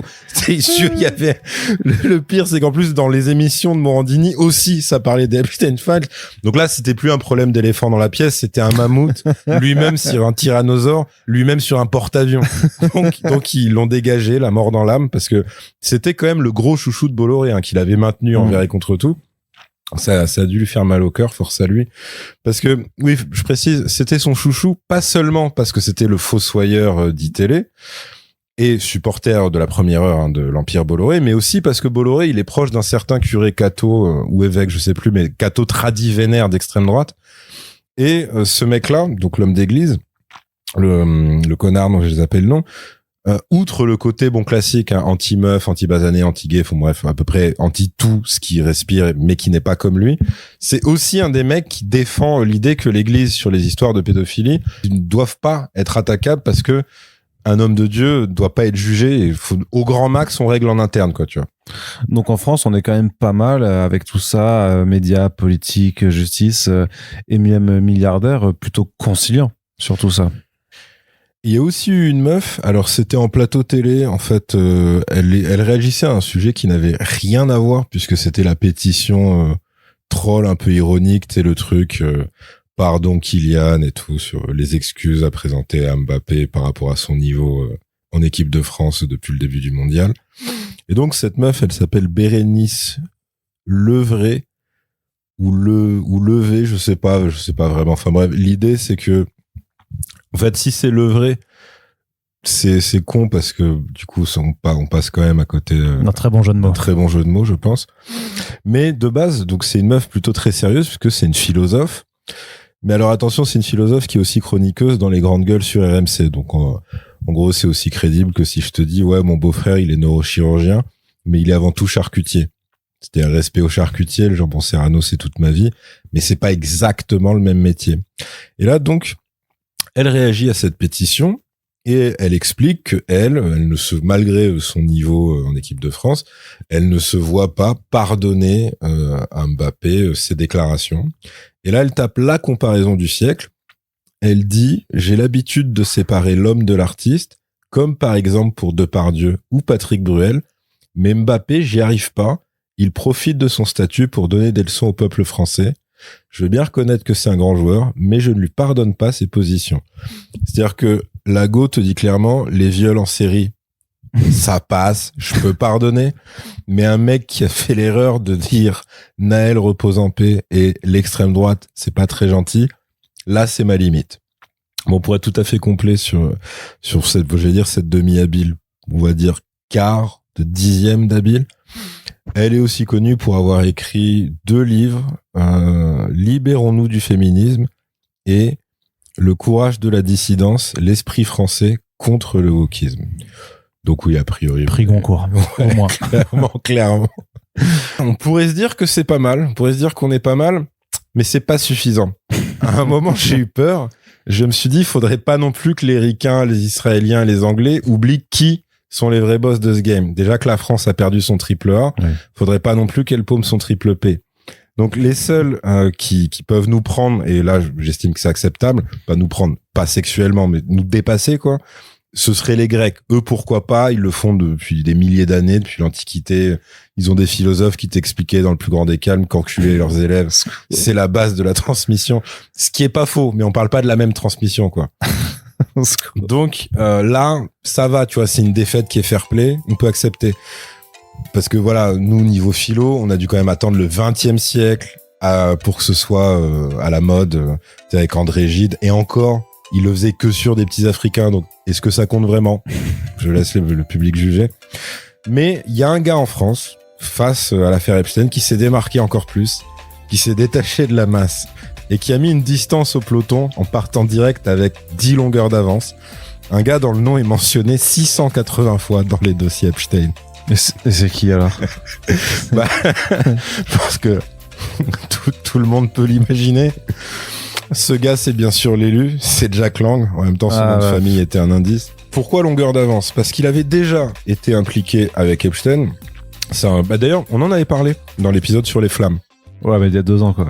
Oui, bah oui. Bon, écoute, la mémoire. Pour moi, c'est comme si c'était hier. À l'époque, ça tournait autour d'une histoire d'appartement parisien d'Epstein, le fameux, hein, qui a été perquise par la suite, où Jackie venait souvent se ressourcer, le capter pour, j'imagine, des soirées pyjama, comparer leurs collègues de photos, etc. Et c'était sorti qu'il avait reçu de la thune de la part de Jeffrey, alors sous prétexte de faire produire un film. Donc film sûrement à caractère éducatif, hein, j'imagine. Mais c'était pas aller plus loin et comme d'hab, tout le monde avait regardé ailleurs et fini par oublier. Là, c'est plus dur. Alors pas dur dans le sens sa réaction devant ces cartes postales du Maghreb, mais dans le sens difficile.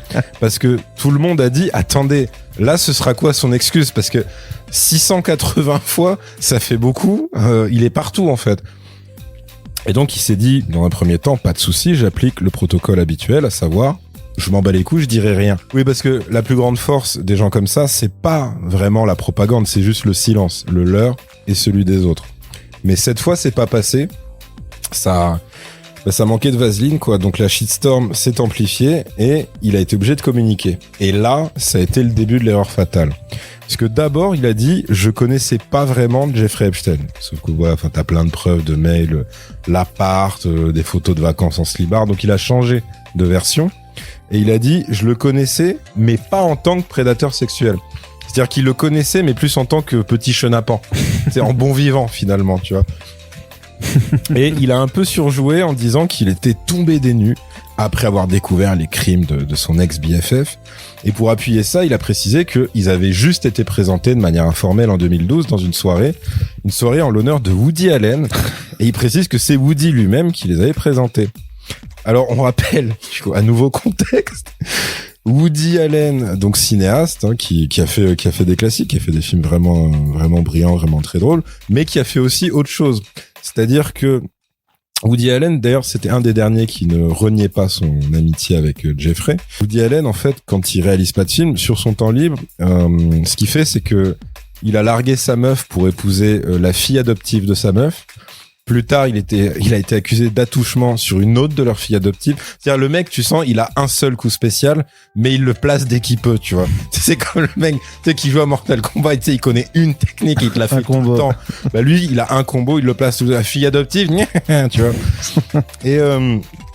Et comme la nature fait bien les choses, le début des années 2010, c'est aussi le moment où Jack Lang commence à faire du lobbying intensif pour la libération de Polanski.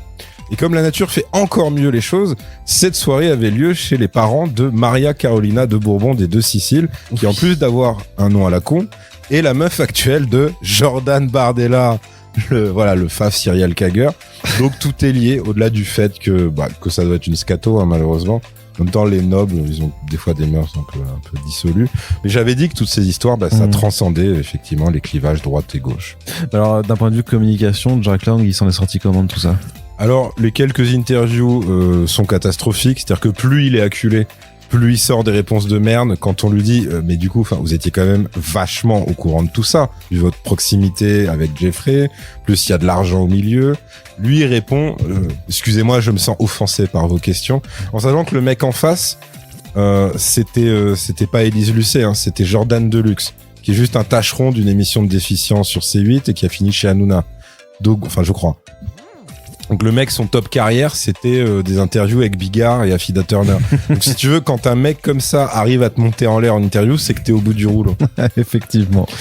Donc là, ça commence à faire beaucoup. Tout le monde gueule, surtout que Jack Lang, c'est toujours le président de l'Institut du monde arabe, pour plein de raisons. Déjà, il adore le Maroc, hein.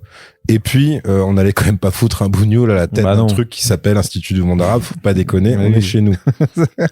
Mais ça chauffe tellement à ce moment-là que même Olivier Faure, donc qui est actuellement la nouvelle serpillière numéro 1 du PS, quoi, s'est mis à gueuler. Il a dit ouais bon maintenant ça suffit. Alors il a quand même détourné le truc. De toute façon, vu l'âge de Jack Lang, faudrait qu'il arrête d'être biberonné à l'argent public. Oui, parce que donc voilà, Faure c'est la nouvelle tête du PS et Jack Lang c'est quand même une figure historique du parti. C'est-à-dire que dans leur Hall of Fame, t'as la relique de l'écharpe de Mitterrand sur laquelle ils viennent se branler tous les matins. Et juste après, t'as la bite de Jackie. Donc forcément, fallait se désolidariser là, c'était trop. Les réactions ont été globalement positives puisque majoritairement, les gens ont dit à Olivier Faure, c'est un peu tard pour se réveiller, fils de pute. Sévère, mais juste, surtout, quand on se rappelle du bouquin d'Olivier Faure, où il expliquait qu'il est métis franco-asiatique. Non. Ça se voit pas. Une fois que tu le sais, tu le vois un peu, mais sinon ça se voit pas. Et qu'en gros, de base, son père était un gros raciste, mais qu'il a été guéri de son intolérance, globalement, par la schneck de sa daronne, asiate, par l'amour de sa mère. Et pareil, à l'époque, les réactions étaient plutôt contrastées, puisque plein de gens avaient commenté, ok, donc tu nous expliques que ton daron est juste un gros cisra fétichiste des Asiates, et tu penses que t'as gagné le bingo de la vie, t'es juste un fils de pute. Bon, de toute façon, c'est le PS, hein, en parler trop longtemps serait un petit gâchis d'oxygène. Ouais. Jack Lang finit donc par être convoqué pour voir s'il peut pas démissionner de l'Institut du monde arabe. Oui, parce que il voulait toujours pas le virer. Faut que ce soit lui qui décide de démissionner.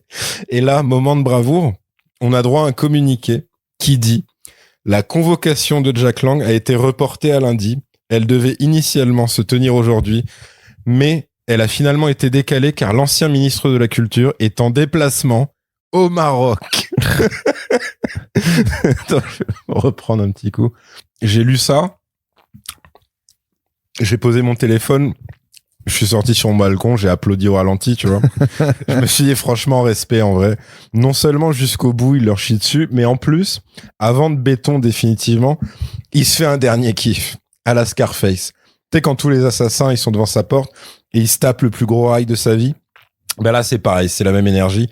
Bon, sauf que Jack Lang, c'est pas que dans la coke qu'il a dû plonger son pif. Mais il a quand même fini par démissionner.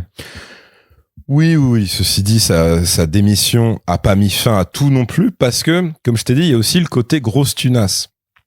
Ben oui, il y avait transaction entre Jeffrey Epstein et Jack Lang et sa fille Caroline Lang. Oui, parce que Jack Lang, en fait, c'est un peu comme Ra's al Ghul dans Batman. C'est-à-dire quand tu dis putain, ce mec est un monstre, le mec il te répond attendez.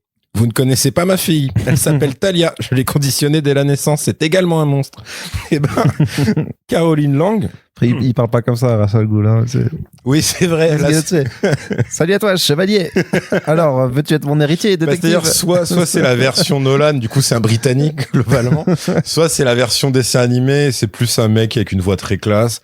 Et après, je pense que t'as la version dans la tête des racistes qui lisent des comics où ils doivent lui faire en mode Ben Laden parce que c'est un chef paramilitaire terroriste oriental, donc ça part. Tu vois. Ouais. Mais je peux pas faire d'accent malheureusement. Et ouais, t'as vu, t'es niqué. Ouais. Et donc en réalité, j'abuse sur un truc. C'est que contrairement à Talia, ou peut-être remarque ça les rapproche parce que Talia devient un peu une anti-héroïne après, mais bon, on n'ira pas jusque là pour Caro. Mais Caro a quand même été plus au taquet que son papa puisqu'elle a démissionné illico de son poste de délégué général du syndicat de la production indépendante. Alors vous connaissez pas, mais en fait c'est un truc très prestigieux qui réunit vraiment tous les prods ciné, télé et spectacles vivants et aussi de l'audiovisuel. Donc c'est très très très très large. Il y a 570 des plus gros producteurs de France qui sont dans le truc. Et elle a également démissionné du conseil d'administration de la fondation Le Refuge. Là, c'était un petit peu plus obligatoire parce que Le Refuge, c'est une structure qui accueille en fait et qui accompagne les LGBT jeunes victimes d'agressions ou d'abandon par leur famille, etc. Forcément, ça la foutait mal d'avoir la pote d'un agresseur qui quelque part lui aussi recueille parfois des très jeunes LGBT en détresse. Mais disons que la solution qu'il leur propose est pas exactement dans le même esprit. Ouais. Donc Caro, pourquoi elle a quand même été obligée de dégager son petit cul, c'est parce qu'elle est citée également plein de fois dans les dossiers, mais elle, c'est vraiment strictement business. C'est-à-dire que elle était en contact régulier avec Jeffrey parce que elle a ouvert avec lui une société offshore dans paradis fiscal de fou dans les îles Vierges américaines où Jeffrey avait acheté sa fameuse Pedo Island. Et c'est vrai que le gros titre, la fille de Jack Lang à monter une société offshore avec le pédocriminel dans les îles Vierges, autant il y a un côté humour absurde où tu dis chaque mot est une vanne potentielle, ça s'écrit tout seul, autant ça la fout mal niveau image publique. Et donc, Caro et Jackie sont à présent visés par une enquête pour blanchiment de fraude fiscale aggravée ouverte par le parquet national financier parce que niquer des gosses, ça passe, mais niquer le fisc, ça, c'est la limite de l'État français, mon gars. Ouais, clairement. Et il y a eu d'autres conséquences? Ben, la preuve des priorités étranges de notre beau pays, c'est que le volet financier de son affaire, c'est plus ça qui a libéré la parole que les autres accusations sur Lang. C'est pour ça que des fois, tu tombes, tu vois, sur des témoignages de mots, tu dis, ouais, le monsieur, il m'a touché mon zigouigoui, il m'a fait mal au derrière et tout. T'es là, tu dis, oui, d'accord, Jonathan, c'est possible. Mais le monsieur, il est patron d'entreprise, en fait. Il paie ses impôts. Il rapporte de l'argent à ce pays. Toi, tu fais quoi? Pas grand chose. Tu joues à la balle. Donc, grandis un peu, arrête de déranger les gens pour rien. Il y a un sens des priorités. Un jour, tu comprendras. Et du coup, ouais, comme je disais, c'est pour ça que tous les témoignages que j'ai trouvés, c'est que des trucs liés à la gestion ou plutôt à la non-gestion de la thune de Jackie, puisque t'as un traiteur libanais qui s'est réveillé pour lui réclamer 41 000 euros d'impayés. T'as le maire d'une ville qui dit que Jack Lang était venu visiter une ferme de poissons et il y avait une dégustation d'huîtres et en fait le mec s'était précipité dessus pour se baffrer jusqu'à ce qu'on lui fasse remarquer qu'il était filmé et qu'en fait c'était une visite officielle, il était pas censé faire ça.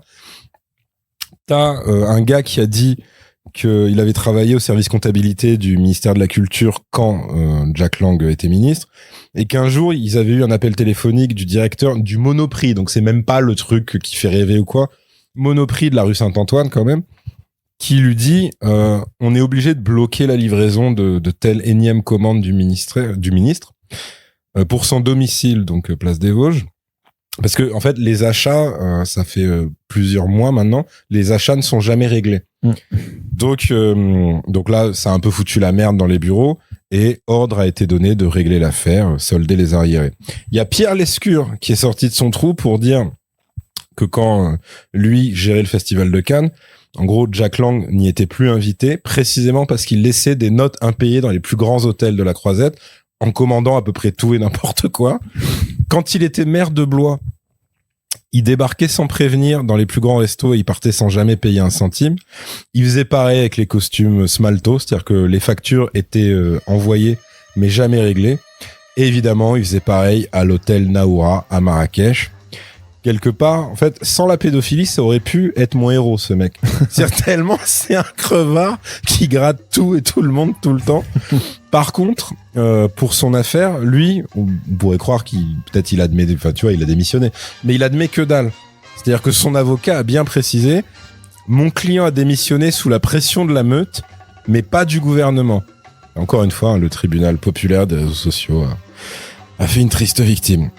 Mais heureusement, pour les gens comme ça, ils peuvent toujours compter sur un homme, Emmanuel Macron, qui le 23 mars, donc après, a rendu hommage à Jack Lang pour son travail à l'Institut du monde arabe. On pourrait croire que c'est par solidarité pédo par rapport à Brigitte, mais même pas. Lui, c'est juste qu'il en a plus rien à foutre maintenant. Mais c'est vrai que t'imagines, s'il y avait eu les réseaux à l'époque de Frédéric Mitterrand ou Pascal Sevran, tu sais, quand les mecs, ils sortaient des bouquins pour expliquer et décrire dans le plus grand des calmes comment ils allaient aux quatre coins de la planète pour s'envoyer des mômes, et que ceux qui disaient enfin vous êtes quand même un peu des pédos, ils se faisaient traiter d'homophobes et d'intolérants. C'est-à-dire, c'était le bon temps, tu pouvais sortir pépèrement un guide du routard du tourisme sexuel et expliquer ensuite en télé que c'était avant tout parce que maintenant t'avais appris à t'assumer, parce que finalement toi t'es un esprit libre et tout. La seule petite satisfaction, c'est que Jack Lang a quand même été placé sous protection policière après des menaces de mort sur les réseaux sociaux suite aux révélations des Epstein Files. Mais après, encore une fois, des menaces non suivies d'effets, c'est toujours un peu décevant. C'est-à-dire, tu peux dribbler tout le monde sur le terrain. Si tu mets pas le but à la fin, on va pas t'applaudir, quoi. Mais bon, espérons.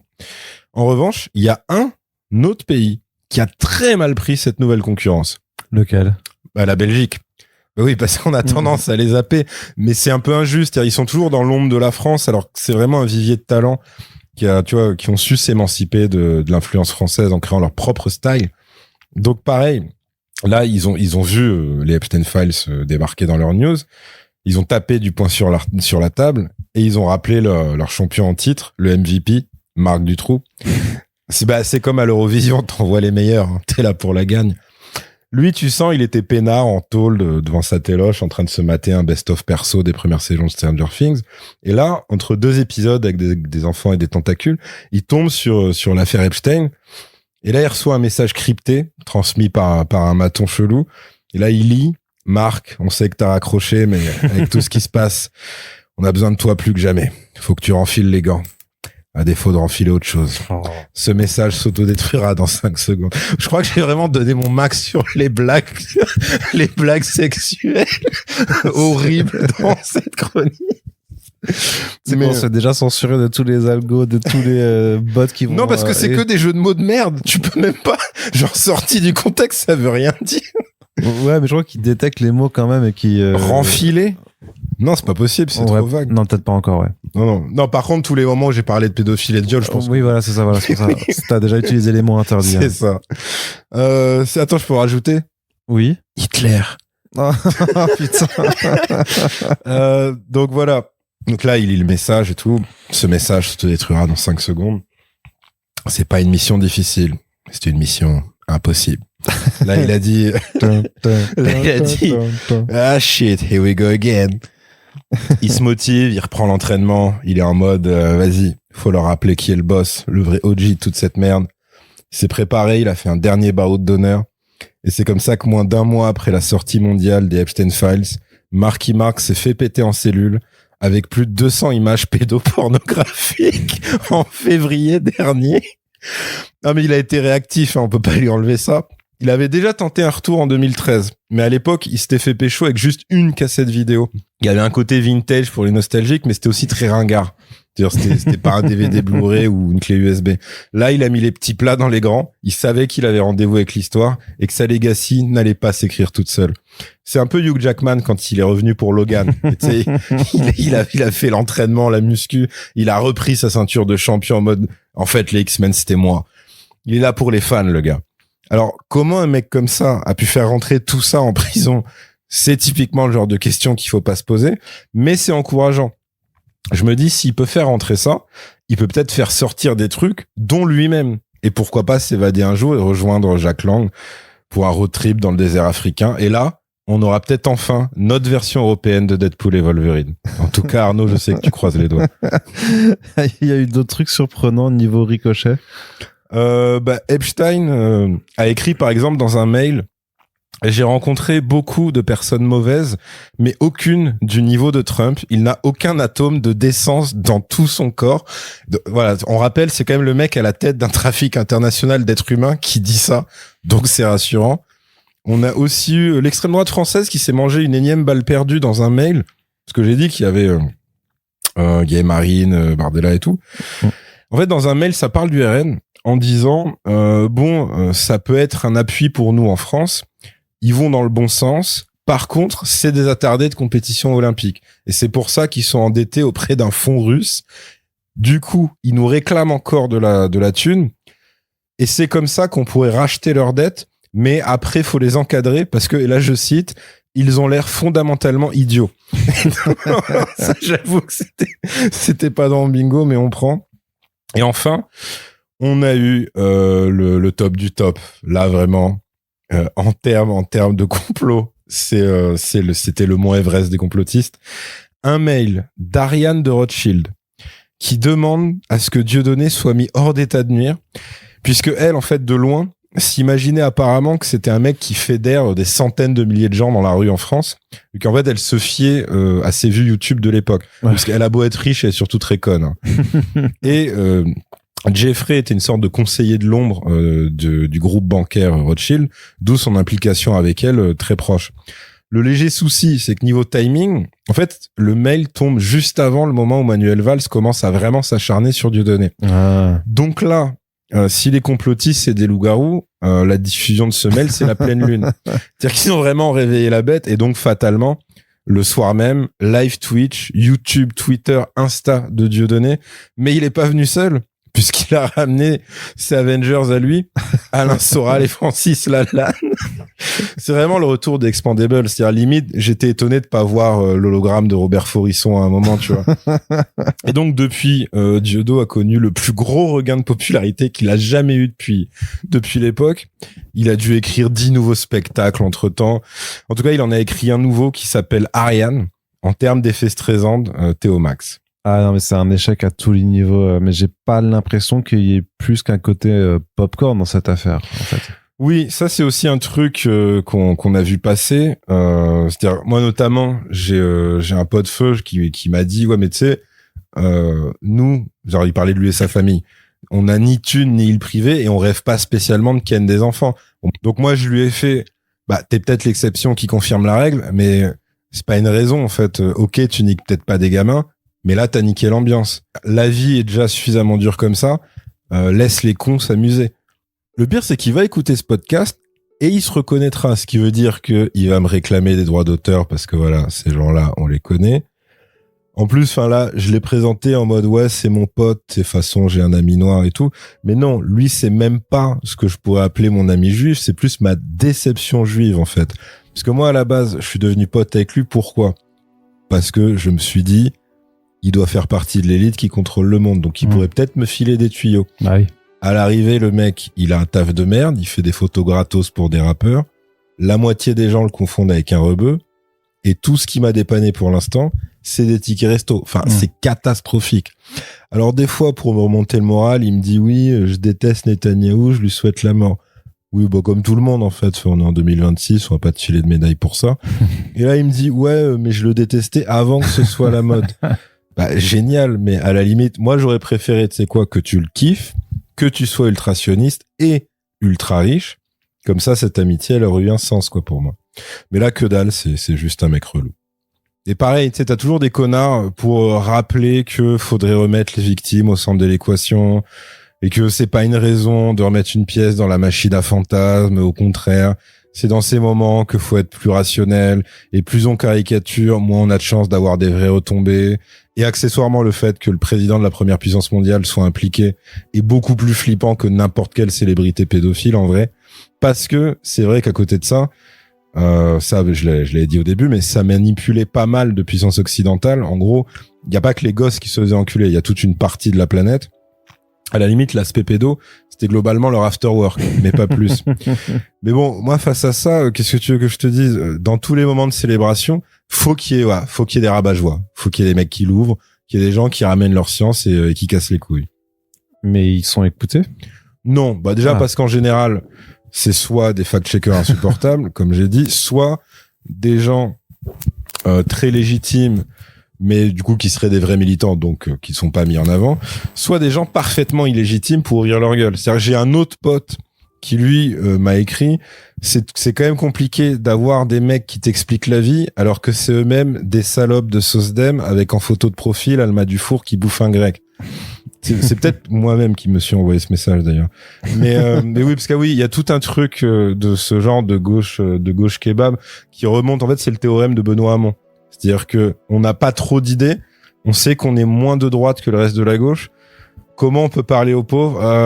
Un grec? Donc voilà, ce qui nous rappelle pour la énième fois que LFI, si ça arrive, ce sera un choix par défaut et certainement pas par adhésion parce qu'on est quand même sur des attardés opportunistes. Mais la raison principale, c'est que tu peux pas tester en fait l'attrait du complotisme. C'est-à-dire après tout ce que je t'ai détaillé, si t'as le choix comme conclusion entre c'est malheureusement logique que des hommes riches et puissants soient organisés à tous les niveaux, y compris pour leur perversion, et ça relève du capitalisme patriarcal et de l'adultisme, et pour y mettre fin, faut abattre tout un système mondialement et pas se concentrer uniquement sur les affaires choc.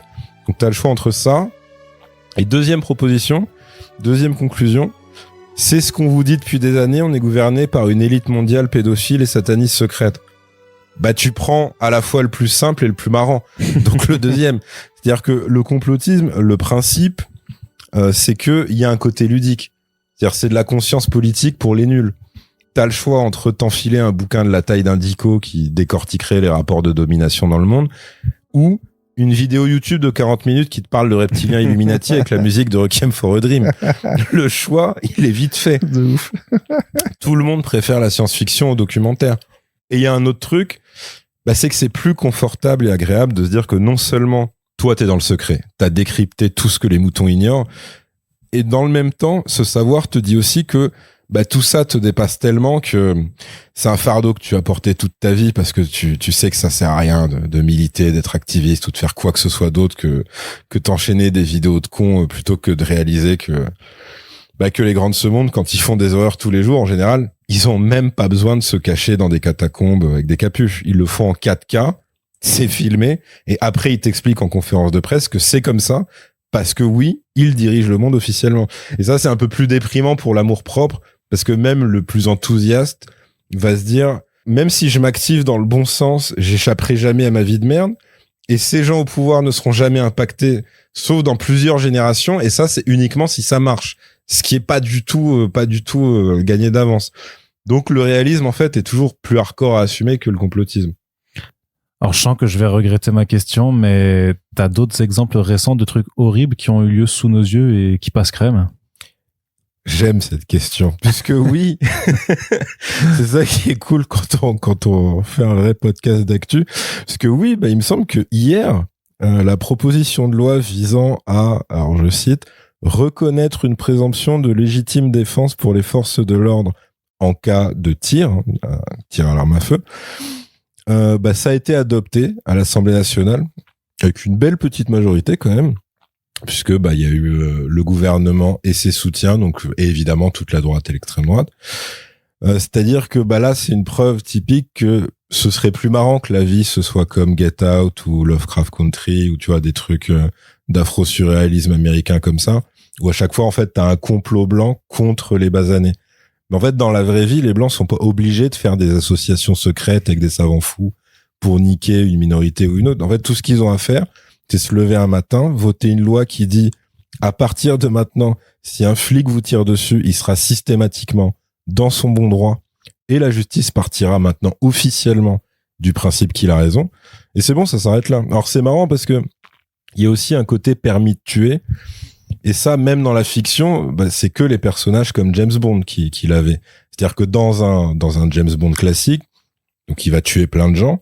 Et si, en gros, il bute quelqu'un, il esquive tout ce qui est paperasse parce qu'on considère que c'est tellement un agent secret de fou qui ne peut pas se tromper et que c'était forcément un cas de force majeure pour sauver le monde quand il était en mission. Bon là, c'est des gens qui ont eu 5 sur 20 à leur concours qui vont avoir le même pouvoir que James Bond tout le temps, même pour des trucs genre défaut de permis, refus d'obtempérer, contrôle d'identité, au hasard, tu vois. Ouais. Qu'est-ce qui pourrait mal se passer? Alors ça s'arrête pas là puisque hier toujours, c'était une grosse journée. Le 7 juillet 2026 va rester dans les mémoires. C'est ça.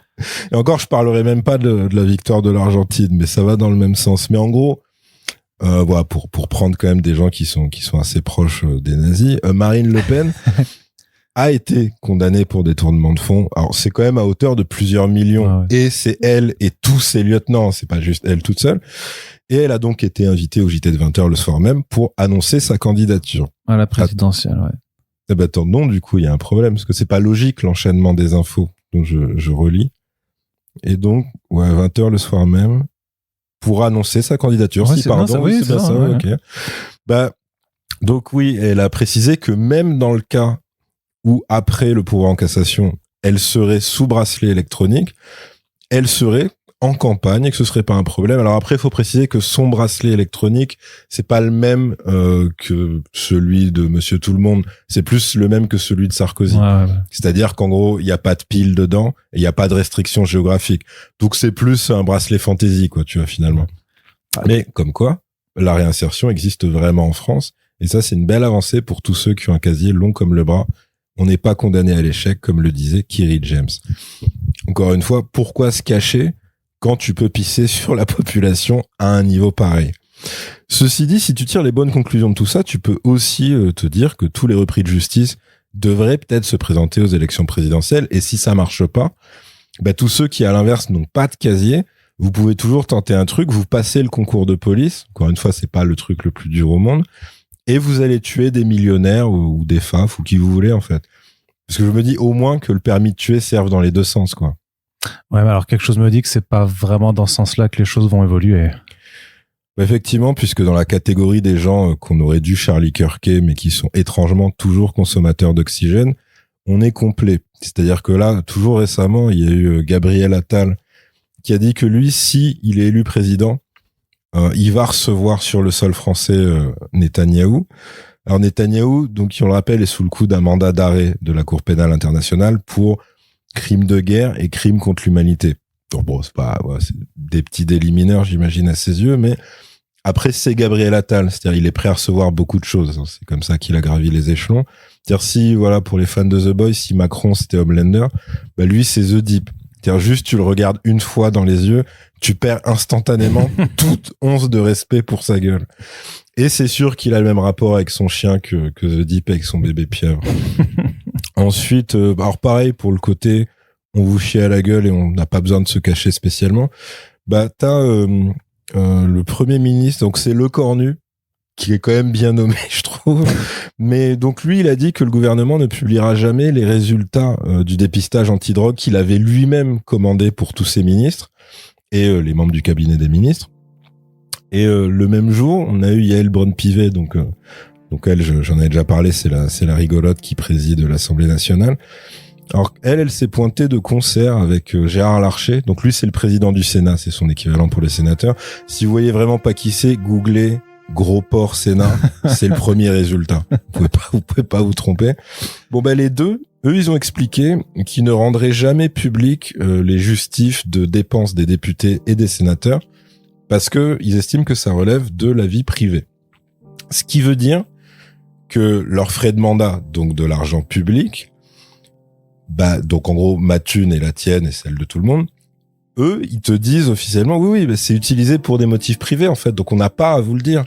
Donc c'est vraiment le mec qui se fait choper la main dans le sac, il dit hop, vous m'aurez jamais disparition ninja, en jetant une boule de fumée par terre, sauf que la fumée se dissipe et il est toujours là en train de piquer dans ta caisse, et tellement il s'en fout, il sort par la grande porte en te tapotant la joue et en te disant à la prochaine. Et si vous croisez ces deux informations, on pourrait se dire que pour une fois, ils ont le sens du timing, parce que d'un côté, ils te disent on est tous sous drogue et vous pourrez pas le prouver, et de l'autre, ils te disent il se trouve qu'on a des dépenses un peu élevées qu'on n'a pas envie de justifier. Bon, on a déjà vu des parties de Cluedo un poil plus dures à deviner, Le colonel Moutarde sur la véranda avec l'oreille de coke, c'est gagné, on n'a rien pu faire. Donc voilà, il y a ça. Et puis après, évidemment, il y a mon préféré, hein, le boss. Tu vois, au début, je disais que j'avais choisi le sujet du podcast par rapport aux vacances d'été. C'était qu'à moitié vrai, parce que je suis un peu un petit filou. Donc en fait, il y a eu un petit hasard du calendrier, c'est que le 29 juin dernier, Trump a été officiellement reconnu coupable d'agression sexuelle par la Cour suprême des États-Unis. Bon, je te cache pas que niveau répercussions, j'étais un poil déçu, puisque la presse, bon, notamment la presse internationale, mais même la presse française, n'en a pas trop parlé. Mais faut rappeler que sur la même période, ils étaient surchargés. C'est-à-dire que pendant 2 semaines, l'intégralité des rédactions était mobilisée autour d'un ado qui apparemment avait en sa possession un pistolet à eau et qui l'utilisait sur d'autres personnes. Et c'est tout? Non, après, il s'appelle Hamza. Ah oui. Voilà, oui, donc forcément, il y a un rebeu. Donc, flash info prioritaire sur tout le reste. Les mecs des chaînes info, ils voient ça. Dans les locaux, ça te balance une sirène de pompiers à toute patate, tonitruante. Et branle-bas de combat, ça parachute un envoyé spécial. Ça contacte la préfecture dans la seconde. Pour donner une idée de la gravité de la situation, faut que tu te rappelles le traitement médiatique de ces mêmes personnes quand Louis Sarkozy, donc c'était l'époque, hein, il était déjà con comme aujourd'hui, mais il avait que 15 ans. Donc on pouvait encore avoir un petit espoir et tout. Mais le truc, c'est qu'il avait tiré avec un flingue à billes dans la gueule d'une policière depuis une fenêtre de l'Élysée. Bon, personne n'en avait parlé. Et Sarko Senior avait pressionné la keuf pour endormir l'affaire, etc. Il y avait eu une négociation, 0 dépôt de plainte, machin. Là, c'est pareil pour Hamza, mais à l'envers. Et avec de l'eau. Donc, ceci étant, maintenant que j'y pense, c'est potentiellement le seul truc à peu près classe que Louis Sarkozy ait fait de toute sa vie de merde. Donc, peut-être ça compense. Et donc, l'affaire Epstein, ce sera un peu l'exception qui confirme la règle? C'est ce que je me disais au début, mais en fait, là, pas vraiment, puisque même dans un cas extrême comme les Epstein Files, là, ça fait quoi? Bientôt 6 mois que c'est public. Le monde entier est au courant. Est-ce que ça les gêne? Est-ce que ça a changé quoi que ce soit en profondeur? Pas de blague sur le mot profondeur, Arnaud. Pardon. Oui, là, on est sur la conclusion, si on pouvait s'éviter les trucs un peu. Bref, ça n'a rien changé, et encore mieux, là, maintenant, c'est officiel que plus personne n'en a rien à foutre. C'est plus l'équivalent des Panama Papers ou Paradise Papers. Enfin bref, en gros, c'était quand plein de médias d'investigation s'étaient concertés un peu partout dans le monde pour sortir une giga enquête sur les paradis fiscaux. Et le résultat, c'est que niveau évasion fiscale, dans des sociétés offshore, y a des petits malins particulièrement blindés qui avaient coffré plus de 1000 milliards. Alors, dollars, euros, est-ce que ça change quoi que ce soit, ce level? Je sais plus. Mais l'idée, c'est que c'est sorti. Alors, il y a eu un petit procès pour faire joli. Et puis, il y a 1 an et demi, il y a un nouveau rapport qui est sorti. Et là, ils ont estimé que cette fois, il y avait plus de 3550 milliards planqués dans des paradis fiscaux par les ultra-riches. Donc, il y a eu du progrès, mais pas dans le sens qu'on espérait. En sachant que, je crois que l'ONU avait dit à un autre moment que pour résoudre la faim dans le monde, mais genre définitivement, fallait un budget de 17 milliards. Ce qui est un peu un truc de clodo quand il réfléchit maintenant. Mais voilà, faut s'imaginer les évadés fiscaux comme, tu sais, comme ce gosse qui avait déjà toute la collection de ce que tu voulais, genre, je sais pas, cartes Pokémon, Lego, enfin, tout ce qui est possible et imaginable, il l'avait. Et la collection, en plus, il l'avait en double. Mais dès que tu lui demandais de t'enfiler juste un, il se mettait à hurler et ses parents intervenaient pour t'expliquer, oui, il a déjà tout en double, mais lui, il aimerait l'avoir en triple, en fait. Donc, il peut rien te lâcher, désolé. Non, il peut pas non plus te les prêter. Et donc tout ça nous rappelle une vérité essentielle. Quand ce sera la vraie fin du monde, tu vois, genre la mort de l'humanité, il y aura toujours un gars avec un téléphone pour sortir un commentaire de merde, et un autre pour y répondre, et un troisième pour se moquer d'eux dans un podcast interminable. Mais en termes de réaction, ça ira jamais plus loin. Du coup, bonnes vacances d'été, les enfants. Et bonnes vacances à vous. Merci Yérim. On se retrouve peut-être bientôt. On sait pas. Pour le prochain coucou Gérald. De quoi la vie sera faite. Salut, merci de nous avoir écoutés. Voici venu